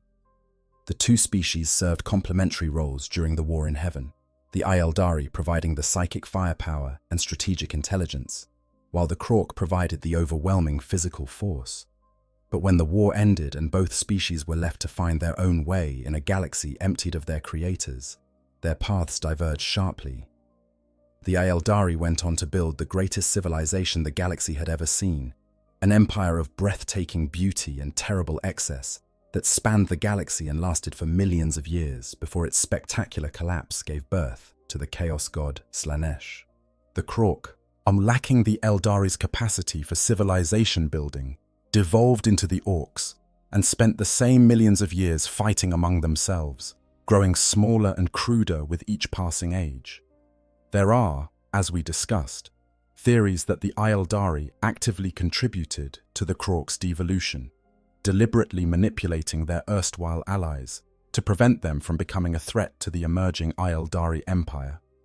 Whether or not these theories are accurate, the Aeldari of the 41st millennium have a deeply ambivalent relationship with the green-skinned species. On one hand, the Aeldari remember the Krork as allies in the most desperate war their species has ever fought, fellow weapons of the Old Ones who shared the same purpose and fought the same enemy. On the other hand, the Aeldari are acutely aware of the Krork's destructive potential and the threat that a resurgent Orc species would pose to their own diminished civilization. The Harlequins, those wandering Aeldari performers who serve as the keepers of their species' history, preserve detailed accounts of the Krork in their performances. The Harlequin who compared the beast's orcs to children in comparison to the true Krork was drawing on a tradition of knowledge that stretches back millions of years, a tradition that remembers the Krork not as crude brutes, but as the most devastatingly effective warriors the galaxy has ever produced. The Aeldari Farseers, those powerful psychers who can glimpse possible futures through the tangled skein of fate, must surely be aware of the conditions aligning for a potential Krork resurgence. The question is what, as if anything, they are doing about it. The Aeldari are masters of manipulation, capable of engineering events across vast distances and timeframes to achieve outcomes that may not become apparent for centuries. It is entirely possible that Aeldari agents are already working to prevent or direct a Krork return, subtly influencing events across the galaxy to ensure that the green tide either never reaches critical mass or is directed toward targets that serve Aeldari interests. This is, after all, exactly what the Eldari are believed to have done once before. If the theory about the Eldari engineering the Krorks' original devolution is correct, then the Eldari have demonstrated both the capability and the willingness to manipulate the green-skinned species on a civilizational scale. And there is no reason to believe they would not do so again if they perceived a sufficient threat. But the Eldari of the 41st millennium are a fractured, diminished people, a shadow of the civilization that may have once orchestrated the Krorks' fall. The craft-world Eldari, the Drukhari of Komorach, the Harlequins, the Exodites, all of these factions have their own agendas and their own priorities, and none of them command the resources that the ancient Eldari Empire once possessed. Whether the modern Eldari could successfully prevent a Krork resurgence, even if they dedicated all their remaining resources to the effort, is far from certain. And there is a deeper irony at work here, one that cuts to the heart of the Eldari's relationship with their green-skinned siblings. The Eldari's greatest enemy, the one that has been consuming their species soul by soul for the last 10,000 years, is Slaanesh, the Chaos God, born from the death of their ancient empire. The Eldari are a dying people, their numbers dwindling, their civilization in slow but seemingly irreversible decline. They face extinction not from external invasion, but from the predations of a god that they themselves unwittingly created. The Krork, by contrast, are unkillable. They cannot go extinct. Their spore-based reproduction ensures that they will persist as long as there are worlds to colonize and enemies to fight. They do not face the existential spiritual threat that haunts the Eldari, because they were never designed with the kind of deep psychic connection to the warp that makes the Eldari vulnerable to Slaanesh's hunger. The Krork were designed to be hardy, yet to be resilient, to survive anything the galaxy could throw at them. And they have succeeded at this design brief beyond anything the Old Ones could have imagined. In a cosmic sense, the Old Ones' two great creations have had opposite fates. The Eldari, the species designed for civilization and beauty and psychic power, created a god that is consuming them and are sliding toward extinction. The Krork, the species designed for war and destruction and physical resilience, have persisted through 60 million years of devolution and degradation, and may be on the verge of returning to their full potential.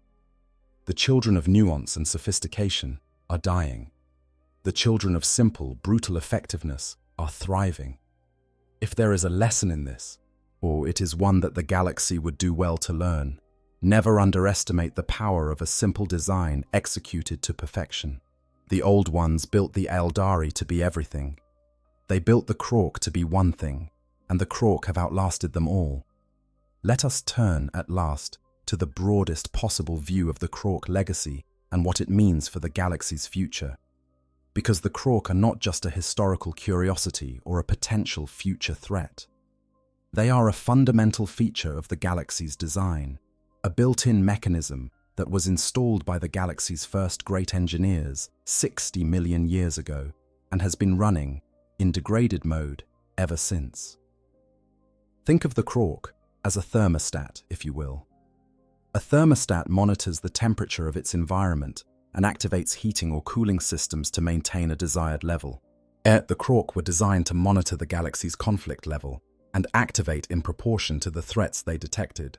Small threats produce small orcs. Large threats produce larger, more sophisticated orcs. And existential threats, threats on the scale of the Satan and their Necron servants, produce the full Krork, 12-meter-tall warriors in armor that surpasses anything the galaxy has produced since. The system is still operational, the thermostat is still monitoring, and the temperature, to extend the metaphor, is rising. The 41st millennium is the most conflict-intensive period the galaxy has experienced since the war in heaven itself. The Great Rift has torn reality in half, creating warp storms and demonic incursions across entire sectors. The Necrons are awakening in numbers not seen since their great revolt against the Satan. The Tyrannid hive fleets are pressing inward from the galactic rim, consuming everything in their path. The forces of chaos are more ascendant than they have been since the Horus heresy. And in the midst of all this, the Imperium of man is fighting for its survival on more fronts than it can effectively manage, its resources stretched thinner than they have ever been. The Orcs are responding to this increased conflict level exactly as their design dictates. They are growing. Ghazkul's crusade is attracting Orcs from across the galaxy, swelling the green tide to proportions not seen in millennia. The Gestalt field is strengthening. Orc technology is becoming more sophisticated. Orc leaders are becoming larger and more intelligent. But the species is climbing, slowly but unmistakably, back toward the Krork template. This is not coincidence. This is the system working as designed. The Old Ones built the Krork to activate in response to existential threats, and the 41st Millennium is presenting the galaxy with more existential threats simultaneously than it has faced in millions of years. The Krork thermostat is detecting the rising temperature and is beginning to crank up the response. The question that no one can answer is how far the response will go. Will the Orcs plateau at some intermediate level, large enough to be a serious threat, but still manageable by the combined forces of the galaxy's other civilizations? Or will they continue to grow, pushed ever higher by the ever-increasing intensity of galactic conflict, until they reach the full Krork level and beyond? Because here is the thing that everyone forgets about the Krork, the detail that gets lost in discussions of their size and their technology and their Gestalt field. The 12-meter tall specimen in Trazin's collection, the one that Fabius Bile found so impressive, may not represent the Krork's maximum potential. It represents one data point, a single individual captured at a specific moment during a specific conflict. During the war in heaven, when the Gestalt field was even stronger, when the Krork had been fighting for even longer, there may well have been individuals who made that 12-meter specimen look modest. We simply do not know how big, how strong, how technologically advanced, and how psychically powerful the Krork could become. The system has no known upper limit. Every ceiling that has been suggested has been based on extrapolation from modern Orc data, which is drawn from a species operating at a fraction of its potential. To predict the maximum capability of the Krork from observations of modern Orcs is to predict the height of a tsunami from the ripples in a bathtub. The only thing we can say with certainty is that the Krork at their peak were powerful enough to fight the Citan and the Necrons, beings of godlike capability, wielding technologies that could extinguish stars and devour solar systems.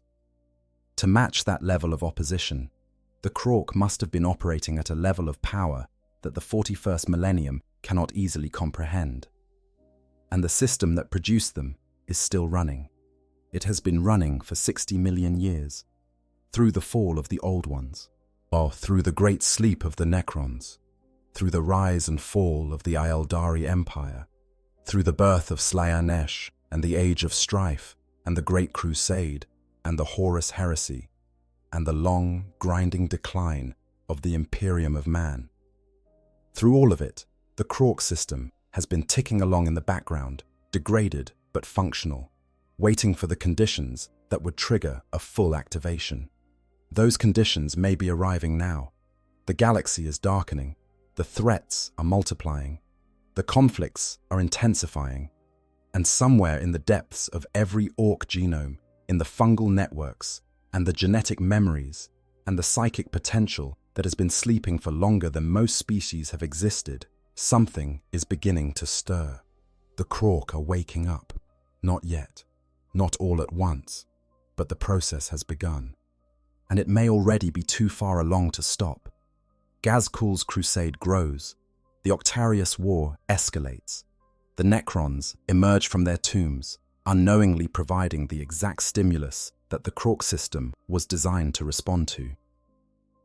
Every new conflict, every new battle, every new death feeds the Gestalt field and pushes the Orcs a little further along the path back to what they once were. And this brings us to perhaps the most unsettling thought of all. We have spent this entire discussion treating the potential return of the Krork as a threat, as something to be feared and, if possible, prevented. And from the perspective of the Imperium, of the Aeldari, of every other civilization in the galaxy, it absolutely is a threat. I mean, the Krork at full strength would be a force of destruction so overwhelming that nothing else in the galaxy could stand against it. But from the perspective of the Old Ones, who designed the Krork in the first place, a Krork resurgence would not be a catastrophe. It would be the system working as intended. The Old Ones created the Krork to be the galaxy's immune system, the defense mechanism that activates when existential threats arise. If the Krork are returning to full strength, it is because the galaxy needs them to. The threats facing the galaxy in the 41st Millennium, the Necrons, the Tyranids, the forces of chaos, are exactly the kinds of existential dangers that the Krork were designed to counter. This reframing does not make the Krork less dangerous. A functioning immune system can still cause terrible damage to the body it protects, as anyone who has experienced an autoimmune disorder can attest. The Krork, if they return, will destroy indiscriminately. They will not distinguish between friends and enemies, between innocent bystanders and legitimate targets. They will fight everything and everyone, because that is what they were designed to do, and the collateral damage will be incalculable. But there is a strange, terrible comfort in the thought that the Krork are not a malfunction. They are not an accident. They are not a mistake. They are a feature built into the galaxy's fundamental architecture by beings who understood the universe at a level that no subsequent civilization has matched. The Old Ones looked at the threats that the galaxy would face over the course of its long, violent history, and they built a weapon that could meet those threats. They built a weapon that could never be permanently destroyed, that could never be outmaneuvered, that could never be outsmarted, that could only be outfought, and that grew more dangerous with every attempt to outfight it. They built the Krork, and the Krork are still here, degraded, diminished, reduced to a crude echo of their former glory, but still here, still fighting, still growing, still waiting for the moment when the galaxy needs them enough to justify their return to full strength. Whether that moment has arrived, whether the galaxy of the 41st Millennium has finally reached the threshold of crisis that will trigger a full Krork activation, is a question that only time can answer. But the signs are pointing in a direction that should make every thinking being in the galaxy very, very uncomfortable. The green tide is rising. It has been rising for centuries, and the Old One's last, greatest, most terrible creation shows no sign of stopping its slow, inexorable climb back to the summit of its devastating potential. So let us step back now and consider the full scope of what we have discussed tonight. Let us hold the entire picture in our minds and really examine what the Krork represent, not just as a historical curiosity, but as an ongoing and potentially civilization-ending threat to every living thing in the galaxy. The Krork were the ultimate weapon. They were created by the most advanced biological engineers the galaxy has ever known, the Old Ones, or beings who had been perfecting the art of creating life for longer than most stars have been burning. Every aspect of the Krork's design was oriented toward a single, unwavering purpose: the destruction of their creator's enemies by any means necessary, at any cost, without end. Their physical form was optimized for combat, enormous bodies of dense muscle and thick bone that could absorb punishment that would destroy any natural organism. Their biology was self-sustaining, a symbiotic fusion of animal and fungal life forms that allowed them to reproduce through spores, regenerate from grievous wounds, and derive sustenance from virtually any organic matter. Their technical knowledge was genetically encoded, ensuring that every Krork population would automatically produce the specialists it needed to build and maintain the technology of war. Their psychic field was a force multiplier of staggering power, a collective unconscious that grew stronger with numbers and intensity, pushing the species to grow larger, smarter, and more technologically sophisticated the more it fought. And perhaps most importantly, the Krork had no off switch. The Old Ones, in their desperation, had created a weapon that could not be deactivated. recalled, or stood down. The Krork were designed to fight forever, and when their designated enemy disappeared, they simply found new enemies. When those enemies proved insufficient to sustain their peak potential, they turned on each other, and the resulting fratricidal wars, while devastating to the species' overall capability, were not enough to destroy it. The Krork survived their own devolution, emerging as the diminished but still formidable orcs, a species that has plagued the galaxy for 60 million years and shows absolutely no signs of going away. The Old Ones created a weapon that they could not control, for a war that they ultimately lost, and that weapon has outlasted them by tens of millions of years. It has outlasted the enemies it was designed to fight. It has outlasted every civilization that has risen and fallen in the intervening eons. And now, in the 41st millennium, it may be on the verge of restoring itself to full functionality. The Krork are not extinct. They are dormant.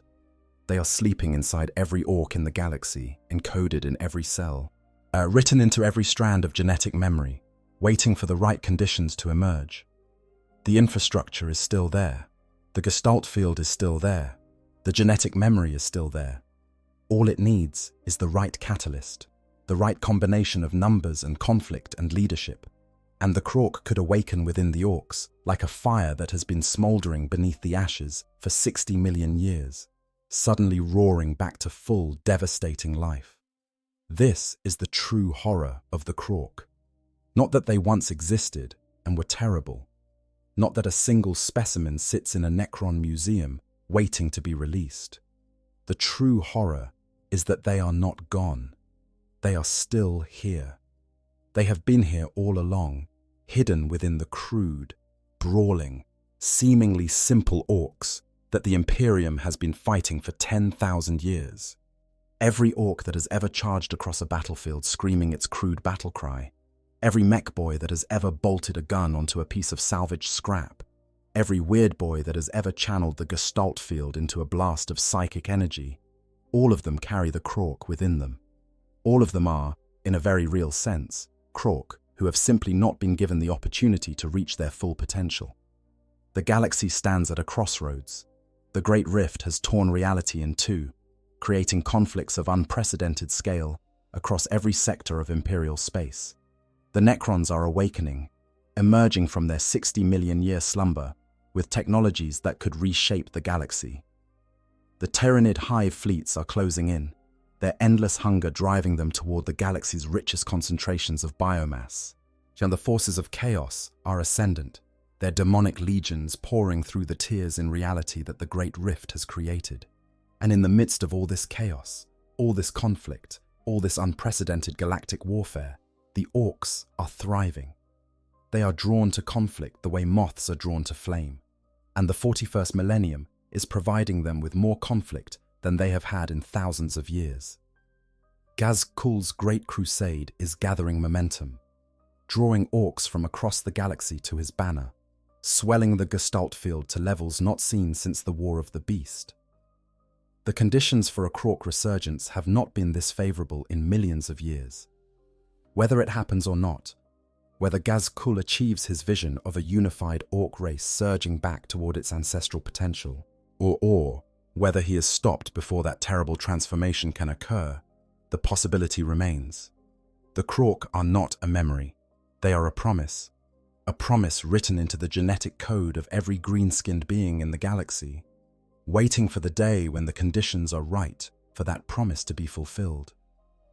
And if that day comes, if the Krork truly return, then every other threat in the galaxy, every chaos incursion, every Tyranid hive fleet, every Necron dynasty, will suddenly seem very, very small.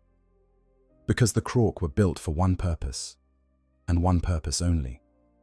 And 60 million years of dormancy has not diminished that purpose one single bit. They were built for absolute destruction, and if they ever get the chance, they will fulfill their purpose with an efficiency and a totality that will make every previous conflict in the galaxy's history look like a warm-up exercise for the main event. The green tide is already rising. The question that remains, the question that should haunt the sleep of every strategist, every commander, every leader in the galaxy is this: how high will it get before it crests? And what will be left standing when it finally does? Let us sit with that question for a moment. Let us really think about what we have covered tonight, because the implications are so vast and so unsettling that it is worth taking the time to let them sink in fully. We began 60 million years ago, in an age so remote that the human mind can barely comprehend the distance. We walked through the gardens of the old ones, those ancient wise, or possibly reptilian beings who were the first great power in the galaxy's long history. We watched as they built the webway, seeded worlds with life, and guided the evolution of countless species with the patient, careful hand of gardeners tending to their cosmic plot. We watched as their idyll was shattered by the Necron tire, those bitter, cancer-ridden people whose short lives and shorter tempers drove them to seek immortality at any cost. We saw them make their devil's bargain with the Satan, surrendering their souls in exchange for bodies of living metal that would endure forever, but feel nothing. We watched as the war in heaven erupted, as stars were extinguished and worlds were shattered, as the greatest conflict in the history of the Milky Way consumed everything in its path. And we watched as the old ones, desperate and losing, reached into the deepest well of their creative genius and pulled out their final, most terrible creation, the Krork.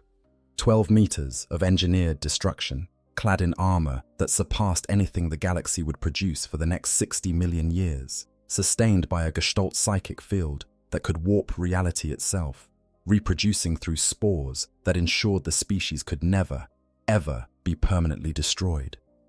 We traced the Krorks' fall, that long, slow slide from the heights of the war in heaven to the crude, brawling orcs of the present day. We saw how the loss of their enemies, the fragmentation of their leadership caste, and the absence of their creators combined to strip away everything that had made the Krork the most devastating military force in galactic history, leaving only the core design, battered and degraded, but still fundamentally intact. We visited Trazin's gallery on Solemnis and stood beside Fabius Bile as he gazed up at a frozen giant, a relic of an age so distant that it might as well be from another universe, and understood for the first time the true scale of what the orc species once was and could potentially become again.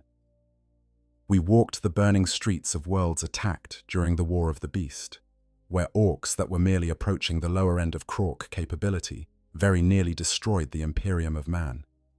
We watched as attack moons appeared in the skies of human worlds, their gravity whips tearing fleets apart, their continent-sized faces roaring challenges that could be heard from orbit to ground level. And we looked toward the future, toward Gazkul Mag Uruk Thraka and his great crusade, as toward the Octarius War and its mutual escalation spiral, toward the awakening Necron dynasties and the pressing Tyrannid hive fleets. And we saw the conditions for a Krork resurgence aligning in ways that have not been seen since the war in heaven itself. The story of the Krork is not a story about monsters. It is a story about design, about purpose, about the consequences of creating something too perfectly suited to its intended function. The old ones built the Krork to be the ultimate weapon, and they succeeded beyond their wildest expectations. So far beyond, in fact, that their creation outlasted them, outlasted the enemies it was made to fight, outlasted every civilization that has risen and fallen in the 60 million years since its creation, and may be on the verge of returning to full functionality in a galaxy that has absolutely no idea what it is about to face. The orcs are not the problem. The orcs are the symptom. The Krork are the disease, and the disease has been in remission for 60 million years. But remission is not a cure, and the patient, this battered, war-torn, conflict-saturated galaxy of the 41st millennium, is showing all the signs of a relapse. Every orc that fights and grows, every mech boy that builds something a little more sophisticated than it should be, every weird boy that channels a surge of green psychic energy that is a little stronger than the last one. Every fresh spore that settles into alien soil and begins the slow process of growing a new generation of warriors. All of it is the Krork system, ticking along in the background, monitoring the galaxy's temperature, waiting for the thermostat to trip, and somewhere, on a dead world circling a forgotten star, a 12-meter-tall giant stands in the darkness of a Necron museum. Its eyes are closed, its armor is silent, its weapons are cold. It has been standing there for 60 million years, frozen at the moment of its capture, aware of nothing, dreaming of nothing, waiting for nothing. But it is still there. It has not decayed. It has not broken down. It has not ceased to exist. 60 million years of perfect preservation, maintained by technologies so advanced that they will still be functional when the last star in the galaxy burns out. The Krork war boss in Trazin's collection will still be there when humanity is a distant memory, and the Imperium is less than a footnote in the history of a galaxy that has forgotten it ever existed. That is what the old ones built. That is what the galaxy is dealing with. Not a threat that can be defeated, but a feature that can only be managed. The Krork are part of the galaxy now, as permanent as the stars, as inevitable as entropy, as patient as the turning of the great cosmic wheel. The only question is when, not if. When? When will the conditions be right? When will the Gestalt field reach critical mass? When will the first modern orc take that final step across the threshold that separates the orcs from their Krork ancestors and emerge on the other side as something the galaxy has not seen since the age when gods walked among the stars? Nobody knows. But the clock is ticking. And with every battle fought, every world invaded, every roaring charge across a blood-soaked battlefield, the green-skinned species takes another step along the road that leads back to what it once was. Back to the Krork. Back to absolute destruction. That is where we will leave things for tonight. If you enjoyed this deep dive into one of the most fascinating and terrifying corners of Warhammer lore, consider hitting that like button and subscribing to the channel, as every like and every subscription helps this channel grow and allows us to keep exploring the darkest corners of the 41st millennium together. If you want more content like this, if you want to keep digging into the forgotten histories and hidden truths that lurk beneath the surface of the galaxy we all love to explore, then make sure you hit that notification bell so you do not miss what comes next. If you have thoughts on the Krork, on the possibility of their return, on what Gazdakul's rise means for the galaxy, drop a comment below. I would love to hear your theories about what comes next for the Green Tide, and whether you think the galaxy is ready for what the Krork would bring. Do you think Gazdakul is the one who will lead the orcs back to their ancestral form? Do you think the specimen in Trazin's gallery will ever be released? Do you think the Imperium could survive a true Krork resurgence? Let me know what you think. Until next time, stay comfortable, stay curious, and remember that somewhere out there, in the silence of a Necron tomb world, a 12-meter-tall giant stands frozen in stasis, dreaming green-tinged dreams of a war that has been over for 60 million years. Sleep well. The Krork are patient. They have been waiting for a very, very long time, and they are not done yet. I hope you guys enjoyed the story. Make sure to hit the subscribe, like, share button, whatever you want. Give me some feedback if there's any. And yeah, sleep well.